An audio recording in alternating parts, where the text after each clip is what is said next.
లోక్సభ స్థానాలకు సంబంధించినటువంటి ఒక డీటెయిల్డ్ అనాలిసిస్, డీటెయిల్డ్ సర్వేకి సంబంధించినటువంటి డీటెయిల్స్ ఇవ్వబోతున్నాం నేను తిరుపతి కలిసి అన్నమాట. అండ్ ఈ 17 స్థానాల్లో కాంగ్రెస్కి ఎన్ని రాబోతున్నాయి, బీజేపీకి ఎన్ని రాబోతున్నాయి, బీఆర్ఎస్కి ఎన్ని, అండ్ ఆ హైదరాబాద్ స్థానం ఏమైంది, దాన్ని అయితే ఎవరు షేక్ చేసేలాగా ప్రస్తుతానికి అయితే పరిస్థితి కనబడట్లేదు. ఎందుకంటే అక్కడ ఉన్నటువంటి దొంగ ఓట్లు ఏవైతే ఉన్నాయో అవి ఎంఐఎంకి ఎట్టి పరిస్థితుల్లో సాయం చేస్తాయి కాబట్టి ఆ సీటు పర్మనెంట్గా ఎంఐఎంకే ప్రస్తుతం ఉన్నటువంటి పరిస్థితులు అయితే కనిపిస్తుంది. కాబట్టి ఆ ఒక్క స్థానం వదిలేస్తే మిగిలిన 16 స్థానాల్లో చేవెళ్ళ, మల్కాజ్గిరి, మహబూబ్ నగర్, ఆదిలాబాద్, ఖమ్మం, వరంగల్, నల్గొండ, నాగర్ కర్నూలు లాంటి స్థానాలు ఏ పార్టీకి చెందబోతున్నాయి? వెల్కమ్ తిరుపతి. కాస్త లేట్ అయింది. సో మా పొలిటికల్ అనలిస్ట్ అన్న, అట్లనే సీనియర్ జర్నలిస్ట్ మా అన్నకు నిజంగా థ్యాంక్ యూ సో మచ్ అన్న. మా టీఆర్లో వచ్చి ఈ అనలైసిస్ కొంత డిస్టర్బెన్స్ ఉంది, పర్లేదు, అయినా కూడా పూర్తి స్థాయిలో మీకు వివరాలు ఇచ్చేటటువంటి ప్రయత్నం చేస్తాం.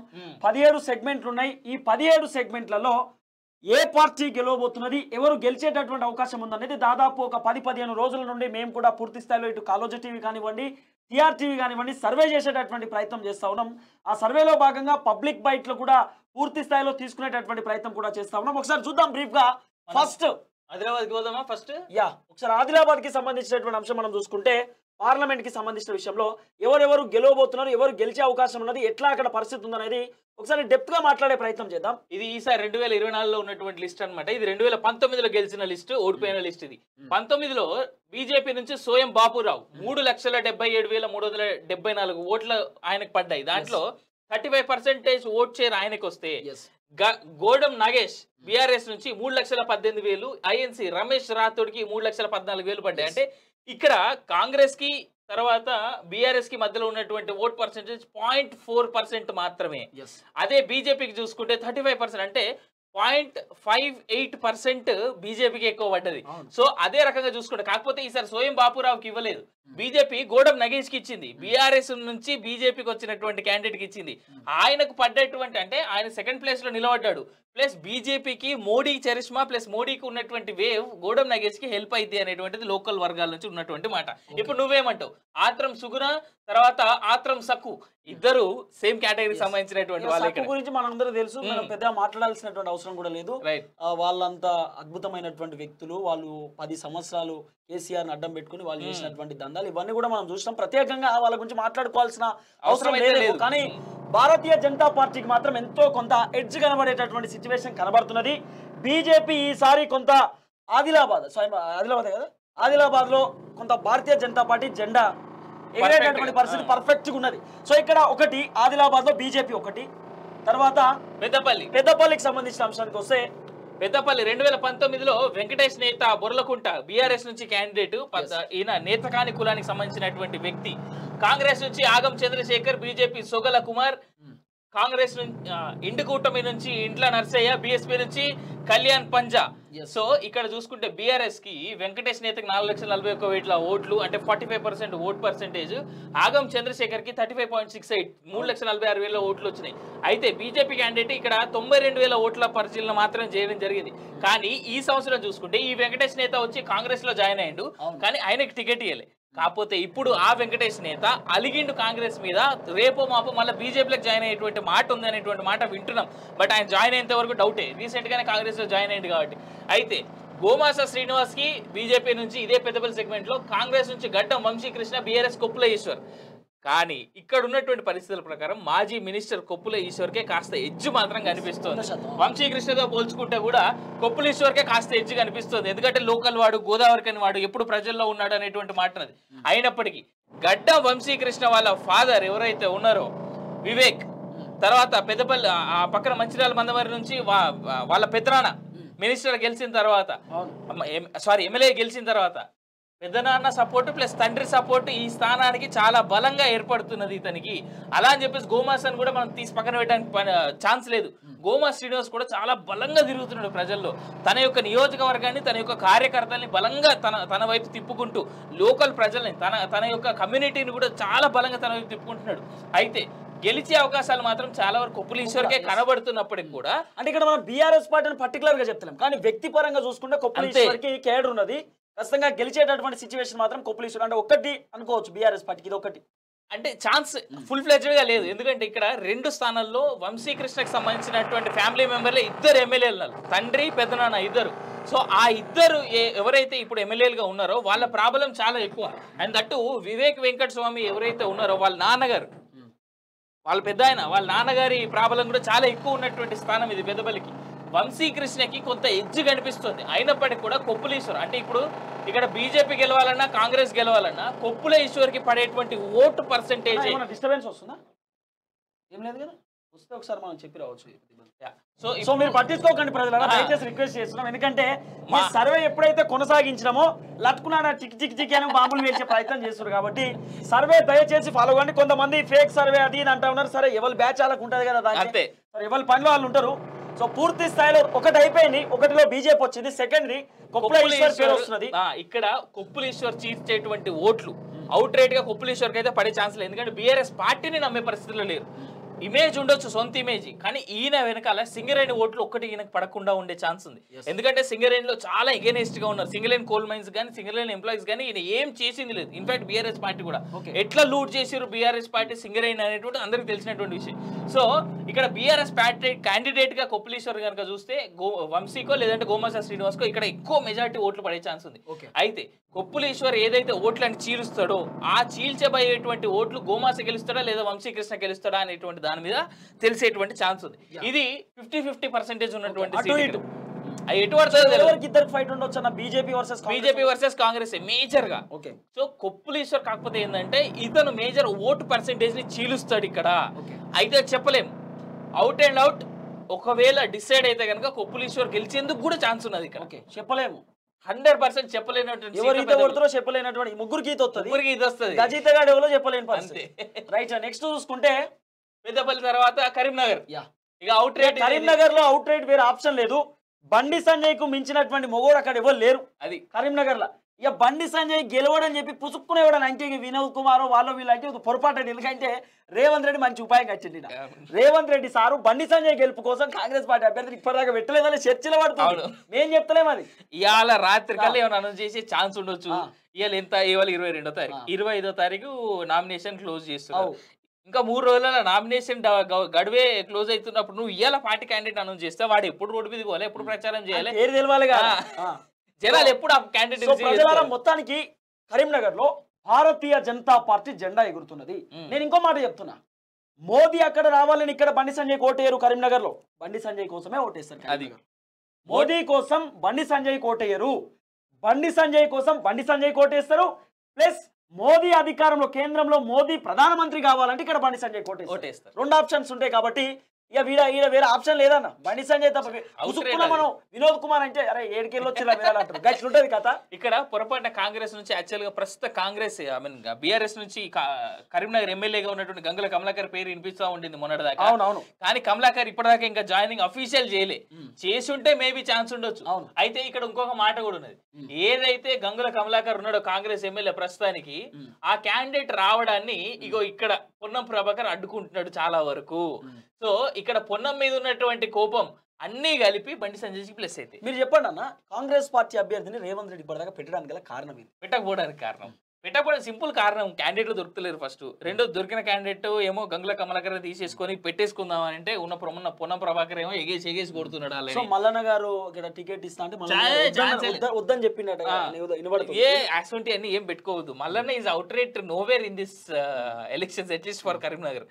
Mallanna maybe good candidate, Bhuvanagiri list బాగుంటుంది ఛాన్స్ ఉంది. ఎందుకంటే అతను ఉన్నటువంటి ఏరియా, తనకి మంచి ఫాలోయింగ్ ఉన్నటువంటి ఏరియా, దట్టు బీసీ బిడ్డ కాబట్టి బీసీల ప్రాబ్లం ఎక్కువ ఉన్నటువంటి ఏరియా. కానీ కరీంనగర్ లో అట్లా కాదు. బండి సంజయ్ కి కాంపిటీషన్ ఇచ్చేంత స్థాయి మల్లన్నది కాదు. సరే స్థాయి ఓకే, ఇదొక పాయింట్. మల్లన్న మున్నూరు కాపు, సంజయ్ అన్న మున్నూరు కాపు. కాపులకు పంచాయతీ పెట్టినట్టు అవుతుంది, బీసీలకు పంచాయతీ పెట్టినట్టు అవుతుంది. మళ్ళీ అక్కడ బండి సంజయ్ స్థానికమైనటువంటి వ్యక్తి, ఆల్రెడీ పార్లమెంట్ మెంబర్ కాబట్టి ఆయన స్థానం ఆయనకే ఉంటది. మల్లన్న పోయి నువ్వు గట్టెట్లకి ఇట్లా జాంతాన. ఎందుకంటే ఇదే మల్లన్న బండి సంజయ్ కి అనేక సార్లు మంచి వ్యక్తి, కలమషం లేనటువంటి వ్యక్తి అని చెప్పి అనేక సార్లు మాట్లాడిండు. ఇన్ఫాక్ట్ మల్లన్న జైలుకు పోతే బయటకు వచ్చినప్పుడు కూడా ఫస్ట్ కలిసింది బండి సంజయ్ అన్ననే. కాబట్టి అంత ఈజీగా మల్లన్న కరీంనగర్ లో ఒకవేళ కాంగ్రెస్ పార్టీ లట్టుకున్న రేపు సాయంత్రం ఇన్మార్ మల్లన్న పేరు అనౌన్స్ చేసినా కూడా నేనైతే అంటున్నా ఎమ్మెల్సీగా పోటీ చేస్తే అన్నైనా నేనైనా మల్లన్నకు సపోర్ట్ చేయడానికి రెడీ ఉన్నా. కానీ కరీంనగర్ లో పోటీ చేస్తే మాతో అవుట్ రేట్ మల్లన్న కరీంనగర్ లో మేము సపోర్ట్ చేసినా కూడా జనాలు తిడతారు. పొరపాటున ఒకవేళ మల్లన్న పేరు అనౌన్స్ చేసినా, ఒకవేళ ఇక్కడ మల్లన్న కనుక కాంగ్రెస్ నుంచి అనౌన్స్ అయ్యి ఉంటే మల్లన్న చేయబోయేది ఏంటి తెలుసా, వినోద్ కుమార్ కి పడేటువంటి ఓట్ పర్సెంటేజ్ తగ్గించుండేటోడు. అంత మించి పెద్ద పీకేది ఏం లేదు బండి సంజయ్ విషయంలో మాత్రం. ఎందుకంటే అవుట్ రేట్ సంజయ్ విషయంలో పాజిటివ్ ఏంటంటే, Sanjay is a local corporator. First of all corporator స్థాయి నుంచి డైరెక్ట్ ఎంపీగా ఎదిగాడు అండ్ ప్రజల్లో ఉన్నాడు. ప్రతి మనిషి చిన్న ఫంక్షన్ కి పిలిచిన బండి సంజయ్ అటెండ్ అవుతాడు. కరీంనగర్ లో ఉన్నటువంటి బండి సంజయ్ బిగ్గెస్ట్ ప్లస్ ఏంటంటే, ఒక ఆరాధిస్తారు బండి సంజయ్ని. యాక్చువల్ గా నార్మల్ ఏదో ఎంపీ క్యాండిడేట్ బై మా ఓడి బై మా లీడర్ బై అన్నట్టు కాదు, ఆరాధిస్తారు బండి సంజయ్ కుమార్. సో అట్లాంటి వ్యక్తులు చాలా ఈజీగా ఆయన అడాప్ట్ చేసుకున్నారు. సో కాబట్టి కరీంనగర్ లో బండి సంజయ్ అవుట్ రేట్ అన్న. జనాల కోసం పోరాటం చేసేటటువంటి వ్యక్తులు చాలా అలుదుకుంటారు. అవును. దాంట్లో భారతీయ జనతా పార్టీలో టు బి ఫ్రాంక్ ఓపెన్ గా మాట్లాడుకుంటే సపోర్ట్ చేసి అనుకుంటున్నా, ఇంకోటి చేసుకుని ఏమని అనుకోర్రి. బండి సంజయ్ 1, ఈటల రాజేందర్ 2, కొండా విశ్వేశ్వరరెడ్డి 3, వరంగల్ ఆరూరు రమేష్ 4, తర్వాత డికే అరుణ 5, తర్వాత రఘునందన్ రావు 6, నిజామాబాద్ ధర్మపురి అరవింద్ 7. ఈ 7గురిని తీయొద్దు పెట్టొద్దు, వేరే ఆప్షన్ లేదు. వీళ్ళు అవుట్ రైట్ జనాల కోసం పోరాటం చేస్తున్నా. వీళ్ళు బీజేపీ మీరు జోక్తున్నారు అనుకున్నా, మీరు జాకి పెట్టి లేపుతున్నారు అనుకునే లేదు. వీళ్ళు అవుట్ రైట్ పబ్లిక్ కోసమే పని చేసుకుంటూ వచ్చారు, వాళ్ళ సొంత ప్రయోగాల కోసం చేయలేదు. మనం లేపే అవసరం ఇంకోటి లేదు. ప్రజల్లో ఎవరున్నారు, ప్రజల్లో ఎవరు లేరని ప్రజలకు తెలుసు. అవును, దాన్ని మనం స్పెసిఫిక్ గా చెప్పాల్సినటువంటి అవసరం లేదు. సో కరీంనగర్ అవుట్ రేట్ ఇక్కడ అంటే, ఇక్కడ ఏమైంది, 3 స్థానాల గురించి మనం మాట్లాడుకుంటే 2 అవుట్ రేట్ అయిపోయినాయి, 1 50-50 ఆప్షన్ కింద ఎవడు గెలుస్తారో ఎవడు పోతారో తెలియని ఛాన్స్ లో ఉన్నది. రైట్. ఇక నిజామాబాద్ పోదాం, ఇది కూడా అవుట్ రేటే, ఆప్షన్ లేదు. ఇక మా జీవన్ రెడ్డి ధర్మపురి అరవింద్. అయితే ఇక్కడ ఇంకోటి ఏంటంటే, Jeevan Reddy down to earth person అన్న. మనం ఆయన వ్యక్తిగతంగా మాట్లాడుకుంటే, ఇక్కడ నిజామాబాద్ కి సంబంధించిన విషయంలో ధర్మపురి అరవింద్ అన్న 80% గెలిచేటటువంటి అవకాశం కనబడుతున్నది. కానీ ఒక 20% జీవన్ రెడ్డికి అటు ఇటుగా ఉంటుంది. ఎందుకంటే Jeevan Reddy down to earth person. Jeevan రెడ్డికి గాంధీ భవన్ లో మనం చాలా సార్లు కలుస్తూ ఉంటాం. ఈ గుండె లేకపోయినా పినీస్ పెట్టుకొని తిరిగే వ్యక్తి ఆయన. అంటే అంత డౌన్ టు ఎర్త్ పర్సన్, ఎన్ని డబ్బులు ఉన్నాయి అవన్నీ పట్టించుకోడు ఆయన. So down to earth person Jeevan Reddy కాబట్టి ధర్మపురి అరవింద్ అన్న ఏం తక్కువ తినలే. డౌన్ టు ఎర్త్ పర్సన్ ఆయన కూడా బ్రాండ్ అంబాసిడరే. కాబట్టి ధర్మపురి అరవింద్ అన్నకు జీవన్ రెడ్డికి ఓరావరిన ఫైట్ ఉంటుంది అట, నెక్ ఫైట్ ఉంటుంది. కాబట్టి ఈ గోవర్ధన్ ఇది అంతుంది, బాజిరెడ్డి గీజిరెడ్డి మాట్లాడుకోకపోయినా మంచిగానే ఉంటుందేమో బీఆర్ఎస్ పార్టీ గురించి. 2019 ఎలక్షన్స్ లో ఉన్న క్యాండిడేట్ ని ఈసారి మాత్రం మనం మిస్ అవుతాం, కల్వకుంట్ల కవిత. పాపం ఆమె లేకపోతే ఎంత పాపం లేదు కదా, కవితను పట్టుకొని ఎమ్మెల్సీ కవిత ఇవాళ అక్కకి బేలుతో రాదని చెప్పి సీడు ముఖం పెట్టుకుని జైల్లో కూర్చున్నది, పోయి కోర్టులో కూర్చున్నది. తెలంగాణ బిడ్డ అన్న, సావు నోట్లో తలకాయ పెట్టినటువంటి బిడ్డ. ఏమన్నా సావు నోట్లు ఎవరు పెట్టారు? వాళ్ళ నాయన. వాళ్ళు నాయన పెట్టిండు కావచ్చు, కానీ ఆమె కాదు కదా. అమెరికా నుండి కాళ్ళు ఇరుగుతూ వచ్చింది ఆమె. ఎట్లా మాట్లాడతాం అట్లా ఇక వద్దుతి. ఇక అమెరికాలో కవిత మీద ఫస్ట్ కేసు ఒకటి ఉన్నది తెలుసా? అమెరికాలో తెలంగాణ తరపున. నేను చెప్తే నన్ను మస్తు ఫీల్ అయితే రాసుంటే అని మనం చెప్పొద్దు, కానీ అవుట్ రైట్ నిజామాబాద్ కూడా మంచోళ్ళు వాళ్ళు, మంచి. సో నిజామాబాద్ అయిపోయింది. నిజామాబాద్ లో అటు ఇటుగా ఏం లేదు, అవుట్ రైట్ బీజేపీ కనబడుతున్నది. రైట్. ఇక జైరాబాద్ గోదాం. కాంగ్రెస్ నుంచి సురేష్ కుమార్ షెట్కర్, బీఆర్ఎస్ నుంచి గాలి అనిల్ కుమార్, బీజేపీ నుంచి బీబీ పాటిల్. ఈ క్యాండిడేట్ యాడ్ ఎప్పుడైతే బీజేపీకి వచ్చిండో బీబీ పాటిల్ అనేటువంటి వ్యక్తి, ఇక్కడ కూడా అవుట్ రైట్ అని మాత్రం చెప్పలేం బీజేపీకి సంబంధించి. ఎందుకంటే సురేష్ షెట్కర్ చాలా బలంగా తిరుగుతున్నాడు జనాల్లో. గాలి అనిల్ కుమార్ ప్రభావం ఏమాత్రం ఉండదు. అదైతే బీబీ పాటిల్ తిరగకంటే ముందే కాళ్ళ గజలు. ఎగ్జాక్ట్లీ. సో జైరాబాద్ లో మాత్రం కానీ బీబీ పాటిల్ చాలా బలమైనటువంటి క్యాండిడేట్, తనకి చాలా జన ప్రాబలం ఉన్నటువంటి వ్యక్తి. అదే కాకుండా గ్రౌండ్ లెవెల్, బూత్ లెవెల్ కార్యకర్తలు ఉన్నారు ఆయనకి. ఈయన పేరు బీబీ పాటిల్ అంటే ఒక వ్యూహకర్త అని అనేటోళ్ళు. కరెక్ట్. వ్యూహాలు రచిస్తాడు, ఆయన పెద్ద కథ ఉంటది. అవును. అవుట్ రైట్ గెలవాలి అని అంటే, ఇప్పుడు మన హరీష్ రావుకు పేరున్నది, అవును, ట్రబుల్ షూటర్. ఆ ట్రబుల్ షూటర్ అనేటువంటి పేరుని ఫస్ట్ లెవెల్లో అంటించాల్సింది బీబీ పాటిల్ కి. సో అట్లాంటి వ్యక్తి తన సొంత ప్రాబల్యం ఉన్నటువంటి ప్లేస్ జహీరాబాద్. పార్టీ ఒక్కటే మారిండు, బట్ క్యాండిడేట్ ప్రాబల్యం మాత్రం తగ్గలే. లోకల్లో ఇప్పటికీ బీబీ పాటిల్ అంటే మంచి పేరే ఉన్నది. Though he was from TRS party or BRS party. ఆయన ఎప్పుడు కూడా తన పరువుని కానీ మర్యాదను కానీ జనాల్లో పోగొట్టుకోలేదు. జనాలకు అందుబాటులో ఉన్నాడు, జనాల రీచ్ లో ఉన్నాడు. So BB Patil versus Suresh Shetkar అనేటువంటిది ఇక్కడ మనం చూసుకోవచ్చు. సురేష్ షెట్కర్ కాకపోతే సురేష్ షెట్కర్ చాలా ముందు నుంచి జనాల్లో ఉండడం ఒకటి ఇక్కడ చాలా పాజిటివ్ అయ్యేటటువంటి ఉన్నది.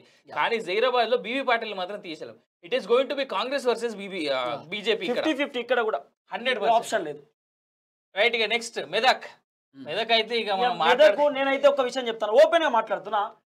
బీసీ బిడ్డలారా దయచేసి దండం పెడుతున్నా, మీరు ఫీల్ కాకూడదు. నేను ఓపెన్ గా చెప్తున్నా. మెదకు నీలం మధు ముదిరాజు ఉన్నాడు. నీలం మధు ముదిరాజుకి ఏమైనా రాజకీయంగా క్రెడిబిలిటీ ఉందా అన్న? ఏమైనా క్రెడిబిలిటీ ఉన్న వ్యక్తేనా? పోయినాడా జనాల దగ్గరకు వచ్చిండా? నీలం మధు అనేటటువంటి వ్యక్తి చిన్న లెవెల్ నుండి ఎదిగినటువంటి వ్యక్తి, మేము ఒప్పుకుంటాం ఆ విషయంలో. కానీ నీలం మధు ముదిరాజు ఆయన ఓసారి బిఎస్పీ అంటాడు, ఓసారి ఏది టీఆర్ఎస్ పార్టీ అంటాడు, ఓసారి బీజేపీ అంటాడు. ఎన్ని పార్టీలు తిరుగుతావు మరి? ఓసారి కాంగ్రెస్ అంటావు, ఎన్ని పార్టీలు పోతావు? క్రెడిబిలిటీ ఉందా ఏమన్నా? పోనీ నిన్న ఏమంటుండు రేవంత్ రెడ్డి మొన్న జరిగినటువంటి మీటింగ్లో, నీలం మధుతో పాటు 14 ఎంపీ సీట్లు వస్తే మాత్రమే నీలం మధు ఏంది ఒక ముదిరాజ్ బిడ్డకి నేను మినిస్ట్రీ ఇస్తాను అన్నాడు. 14 ఎంపీ సీట్లు అంటే అవుట్ రేట్ గా 14 నీకు రావని తెలుసు కదా నీకు. అంటే ముదిరాజ్ బిడ్డలందరూ మోసం చేయడానికి ఇటువంటి మాటలు ఇస్తున్నాడా ఎవరు? రేవంత్ రెడ్డి. అంటే ఏ విధంగా కాంగ్రెస్ పార్టీ నమ్మి నీలం మధు గానీ ఇంకోరికి కానీ ఓటేయాలి? చూడండి అన్న, ఈ మొత్తం దీనికి సంబంధించి మెదక్కి సంబంధించిన విషయంలో ఈ వెంకటరామరెడ్డి అనేటోడు ఆల్రెడీ ఆడ పెద్ద దొంగ అని చెప్పి అర్థమైపోయింది, అందరికి దావత్ ఇచ్చి అది దొరికిపోయింది కూడా. తర్వాత తినుకుంటా పోయి నన్ను గుర్తుపట్టిరా ఎట్లు మంచిగా ఉందా ఆ మీటింగ్ అని చెప్పి ఆయన మాట్లాడు.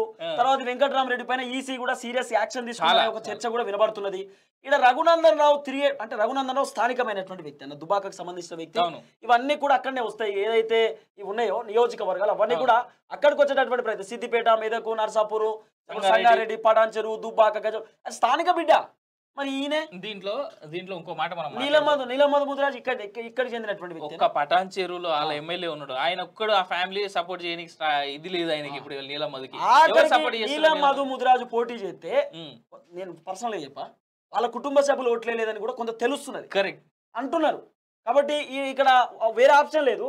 వెంకటరామరెడ్డి అని అయితే మనం చెప్పలేము, కొడతారు జనాలు. కాబట్టి ఖచ్చితంగా రఘునందన్ రావు, సిద్దిపేట హరీష్ రావు ఎమ్మెల్యే, ఓకే, మెదకు మైనంపల్లి రోహిత్ కాంగ్రెస్ ఇగో గజ్వేలు కేసీఆర్ ఎమ్మెల్యే, దుబ్బాక రఘునందన్ రావు ఓటరేటా, పటాన్ చెరు బీజేపీగా ఓటేస్తారా? ఎందుకంటే ఉన్న కాంగ్రెస్ లీడర్ ఎవరైతే అక్కడ నుంచి గెలిచిర్రో పటాన్ చెరు నుంచి ఎట్టి పరిస్థితుల్లో బీజేపీని కాంగ్రెస్ కి ఓటేసేటువంటి ఛాన్సెస్ లేవు. మీరు చూడండి అన్న, ఇక 1 2 3 4 5 6 కదా, 6 టీఆర్ఎస్ ఉన్నాయి కదా. పబ్లిక్ ఒక క్లారిటీకి వచ్చారు, టీఆర్ఎస్ వాడు ఈడలేడు, టీఆర్ఎస్ వాడు ఆడలేడు. మరి ఈడున్నోడేమో 100 రోజులలో 6 గ్యారెంటీలు చేస్తా అని చెప్పిండు, మళ్ళీ 6 గ్యారెంటీలు ఎత్తి మీద పెట్టిండు. ఈ 6 గ్యారెంటీలు ఏదో మోదీకే ఎత్తి అయిపోతుంది కదా అనే ఆలోచన. ఎగ్జాక్ట్లీ నేను అనేది అదే. ఇప్పుడు జనాలు డిసైడ్ అయింది కూడా అదే. ఎట్టి పరిస్థితుల్లో గజ్వేలు కేసీఆర్ కి వచ్చినటువంటి ఓట్ పర్సెంటేజ్ నువ్వు చూడు, మొన్న లాస్ట్ టైం ఎన్ని ఓట్లకు గెలిచిండు, అంతకుముందు ఎన్నిసార్లు ఎన్ని ఓట్లతో గెలిచిండు? 35 వేల ఓట్లనా ఆయన కేసీఆర్ కి సీఎం క్యాండిడేట్ గా వచ్చాడు. ఇంకొక ఓడిపోయాడు మరి. సో సిద్దిపేట ఒక్క హరీష్ రావు ఉన్నాడు ఈడ. ఏం చేస్తుండే హరీష్ రావు? మొన్న ఆయన ఫామ్ హౌస్ కి సంబంధించినటువంటి ఇష్యూ ఎప్పుడైతే బర్స్ట్ అయిందో ఘోరమైన ఇజ్జత్ పోతుంది ఆయనది. దగ్గర కూడా ఎవడు వస్తలేడు హరీష్ రావుకి. మేబీ కొంతమంది పేటీఎం బ్యాచ్ ఏమైనా సపోర్ట్ చేస్తున్నారేమో కానీ ఎప్పుడైతే రంగనాథ్ సాగర్ సంబంధించినటువంటి ఇష్యూ బయటకు వస్తుందో అప్పుడైతే ఎవరు సపోర్ట్ అయితే చేస్తలేడా. ఇక మెదక్ ఒక్కటి చూసుకుందాం. మెదక్ లా కాంగ్రెస్ కి ఏమైనా పడితే పడవచ్చు. మెదక్ అవుట్ రేట్, ఎందుకంటే మైనంపల్లి రోహిత్ జనాలలో ఉంటుండ్రు అనేటువంటి మాట ఉన్నది. మైనంపల్లి రోహిత్ యువకుడు జనాలలో తిరుగుతున్నాడు ఉంటుండు అనేటువంటి మాట. సో ఇక్కడ మన రఘునందన్ రావుకి ఏమైనా తగ్గితే ఇగో గజ్వేల కాస్త తగ్గాలి, మెదక్లో తగ్గాలి, కానీ సిద్దిపేటలో మాత్రం ఓట్లు పడతాయి, బలంగా పడతాయి. సో ఇక్కడ నర్సాపూర్, సంగారెడ్డి, పటాన్చెరు, దుబ్బాక ఏడ చూసుకున్నాం కానీ ఈ 4 కాన్స్టిట్యున్సీస్ లో బలంగా రఘునందన్ రావుకి అయితే పడతాయి. ఇట్లా చూసుకున్న ఈ 3 కాన్స్టిట్యున్సీస్ కాకుండా చూసుకున్నా అవుట్ రేట్ గా ఈడికెళ్ళి బీజేపీకి వెళ్ళడానికి ఛాన్స్ ఉన్నది. ఇంకోటి కానీ నీలం మధు మా పరువు కూడా ఎట్లా పోయిందంటే, మొన్న వజ్రేష్ యాదవ్ భార్య నాకు చెంప మీద కొట్టాలని అనిపిస్తుంది. చెప్పు తీసుకొని కొట్టాలన్నాను, చెప్పుతో కొట్టాలన్నా నేను లేదు, చెప్పు తీసుకొని కొట్టాలన్నా, చెంప మీద కొట్టాలనిపించింది, ఏదో సంథింగ్ చెప్పింది. చెప్తే ఆ రోజు నీలం మధు ఏమంటాడు, మేము అప్పుడు ప్రాబ్లం లో ఉన్నా, ఇబ్బందిలో ఉన్నా, ఎందుకు మరి మన జాతిని తీసుకుపోయి ఎందుకు ఒక్కరితో మనం పెట్టాలి, ఎందుకు మాటలు పడాలి? మన తెలంగాణ రాష్ట్రంలో ముదిరాజుల ఓట్లు ఎన్ని ఉన్నాయి, మనకు వచ్చిన సీట్లు ఎన్ని, మనం పడుతున్న కష్టాలు ఎన్ని, ఇవన్నీ తెలియదా నీకు? అవన్నీ ఎన్నైనా మాట్లాడిండా? పోనీ ఎప్పుడైనా మాట్లాడిందా? అది కూడా పాయింటే. వీడికి వచ్చిండు ఆఖరికి మెదక్కి వచ్చి నేను పోరాటం చేస్తే, ఏడ పోరాటం చేసినాడు, ఓడిపోయి సీట్ ఇచ్చిండు, నీకు తెలుసా? కావాలని. ఇక ఒక్క మాట వెంకటరామిరెడ్డి అనే ఒక లత్కోర్ గాని గురించి మనం మాట్లాడాలి. వెంకటరామిరెడ్డి అనేటోడు కేసీఆర్ కాలు మొక్కినందుకు గాను బానిసకి టికెట్ ఇయ్యలే కేసీఆర్. ఇయాలా ఎందుకు? రాజపుష్ప తర్వాత ఆడు మింగేసిన 3000 ఎకరాల ఆస్తి, ఆ 30,000 కోట్ల స్కాము, దానికోసం వెంకటరామిరెడ్డి అనే ఎదవకి ఒక లత్కోర్ గానికి టికెట్ ఇచ్చిండు కేసీఆర్. సో ఇసోటి లత్కోర్ గాని గెలిపిస్తే ఈ వెంకటరామిరెడ్డి అనేటువంటి ఓడిపోని ఈడు మన కాంగ్రెస్ మినిస్టర్, ఆయన పేరేంది ఆయన పేరు ఖమ్మం పొంగులేటి ఈయన ఇద్దరు రిలేటివ్స్ అయినా ఇలా బీఆర్ఎస్ లో గెలిచినా కానీ పోయి మళ్ళీ కాంగ్రెస్ లో జాయిన్ అవుతాడు మనోడు. అదే బ్యాచ్ కదా, అదే బ్యాచ్ మొత్తం. ఇప్పుడు అట్లాంటప్పుడు నువ్వు ఆయన ఎట్లా గెలిపించుకుంటావు? వీడు టికెట్ కోసం ట్రై చేసిండు, ఇయ్యలేదు. ఒకవేళ వీళ్ళకి ఓటేసి గెలిపించడానికి జనాలు వీడు ఖచ్చితంగా కాంగ్రెస్ పార్టీ పోతాడు, వేరే ఆప్షన్. ఎందుకంటే 100% వెంకటరామరెడ్డి మీద అనేక ఆరోపణలు ఉన్నాయి, వీడు కబ్జాలు పెట్టిన అది చేసిన ఇది చేసిన అని చెప్పి ఆరోపణలు ఉన్నాయి కాబట్టి వీళ్ళు తీసుకుపోయి బొక్కలు వేస్తారేమో అనే భయం ఉంటది. పక్కా ఉన్నది. ఇప్పుడు రాజపుష్పకు సంబంధించినటువంటి కబ్జా కేసులు ఏవైతే ఉన్నాయో అవన్నీ ఏ పార్టీ చూస్తుంది? ఇప్పుడు కాంగ్రెస్ పార్టీగా బయటికి తీసేది. అదే కాకుండా ఆల్రెడీ ఎలక్షన్ల కోసం 200 కోట్లు వంచుతున్నాడు అనేటువంటి మాట ఉన్నది కదా. మొన్నటికి మొన్న ఓఏ రూమ్ లో ఆఖరికి ఓఏను కూడా వదులుతలేరాపా. ఓఏ రూమ్లలో ఎంప్లాయీస్ తో పెట్టిన మీటింగ్ లేంది, ఓఏ రూమ్ లేంది. ఆ తర్వాత మొన్న 120 మంది ఎంప్లాయీస్ గవర్నమెంట్ ఎంప్లాయీస్ ని పిలిపించి ఆడ ఫంక్షన్ హాల్లో పెట్టినటువంటి మీటింగ్ లో మొత్తం అందరినీ సస్పెండ్ చేసిరు కదా. సరే హైకోర్టు ఇన్వాల్వ్ అయితే తప్ప వాళ్ళ జాబ్లలో వాళ్ళు మళ్ళీ తీసుకోలే. ఇసోంటి లత్కోర్ గాడు ఆల్రెడీ అధికారంలోకి రాకముందే, ఎలక్షన్స్ స్టార్ట్ కాకముందే ప్రచారంలో గవర్నమెంట్ ఉద్యోగుల్ని, గవర్నమెంట్ ఉద్యోగస్తులందరి జీవితాలతో ఆడుకున్నటువంటి ఈ లఫుట్ గాడు గెలిస్తే పొద్దుగల పరిస్థితి ఏంది? లఫుడ్ గాడే మరి నిజంగా ఓపెన్ లఫుడ్ గాడే. అదే అంటున్నా నేను. ఇగో అన్న, ఒక ఐఏఎస్ ఆఫీసర్ ఐపీఎస్ ఆఫీసర్ ఎట్లుంటారన్నా? ఎగ్జాక్ట్లీ. ఒక ఐపీఎస్ ఆఫీసర్ అయినా ఐఏఎస్ ఆఫీసర్ అయినా కేసీఆర్ వస్తుందంటే ఐఏఎస్ ఆఫీసర్ ముంగడ కూర్చొని ఏం చెప్పు కేసీఆర్, చెప్పు కేసీఆర్ ఏంది నీ సంగతి అని ఐఏఎస్ ఆఫీసర్ అడుగుతాడు. ఈడు కాలు ఒక్కడు బాంచానని దండం పెడతా సార్, చూడు సార్. ఇగో ఇప్పుడు చూడు, ఇగో బీసీ బిడ్డలకు అన్యాయం చేసి ముదిరాజుల కోసం మాట్లాడిన నీళ్ళ మధు కోటేస్తారా? రాజపుష్ప లాంటి సంస్థ వెనకాల నిల్చొని రాజపుష్ప లాంటి సంస్థను అడ్డం పెట్టుకొని ఆ మొత్తం ఆ జిల్లాలో 3000 ఎకరాల కబ్జాలు పెట్టినటువంటి వెంకటరామిరెడ్డి అనేటువంటి కబ్జా కోరు దంగా లంగా లఫంగి కోటేస్తారా? లేదా ప్రజల కోసం, ప్రజల మాటల కోసం ఉద్యమ బిడ్డ రఘునందన్ రావు ఏం మధ్యలో వచ్చినట్టు కాదు, మోసపోయిండు కేసీఆర్ చేతిలో. తెలంగాణ ఉద్యమంలో చాలా బలంగా పోరాడినటువంటి ఉద్యమ బిడ్డ, ఉద్యమ నేత, ప్రజా గొంతుక. ఈ రోజు కూడా బీజేపీ పార్టీకి సంబంధించినటువంటి ఎవరు ప్రస్ఫుటంగా చాలా బలంగా మాట్లాడేటువంటి నేత ఎవరు అంటే రఘునందన్ రావు. జనాల కోసం కొట్లాడేటువంటి వ్యక్తి. ఇతని కోటేస్తారు అనేటువంటిది మన మెదక్లో ప్రజలు ఆలోచించుకోవాల్సినటువంటి విషయం. రైట్. సో ఇక్కడ వేరే ఆప్షన్ లేదు, వారు వన్ సైడ్ రఘునందన్ రావు. అది మనం ఎంత మాట్లాడుకున్నా రఘునందన్ రావు, వేరే ఆప్షన్ లేదు. రైట్. ఇక మల్కాజ్గిరి చాలా కీలకమైనటువంటి సెగ్మెంట్ ఇది. నేను ఎంత ఎక్కువ మాట్లాడితే అంత మంచిదేమో. మల్కాజ్గిరి గురించి, మల్కాజ్గిరిలో మీరు రాసి పెట్టుకోండి, ఈటెల రాజేందర్ తప్ప వేరే వాళ్ళు ఎవరూ గెలవరు. ఈటెల రాజేందర్ లోకల్ పర్సన్ కాదు, నాన్ లోకల్ అని చెప్పి కొంతమంది సర్క్యులేట్ చేస్తా ఉన్నారు.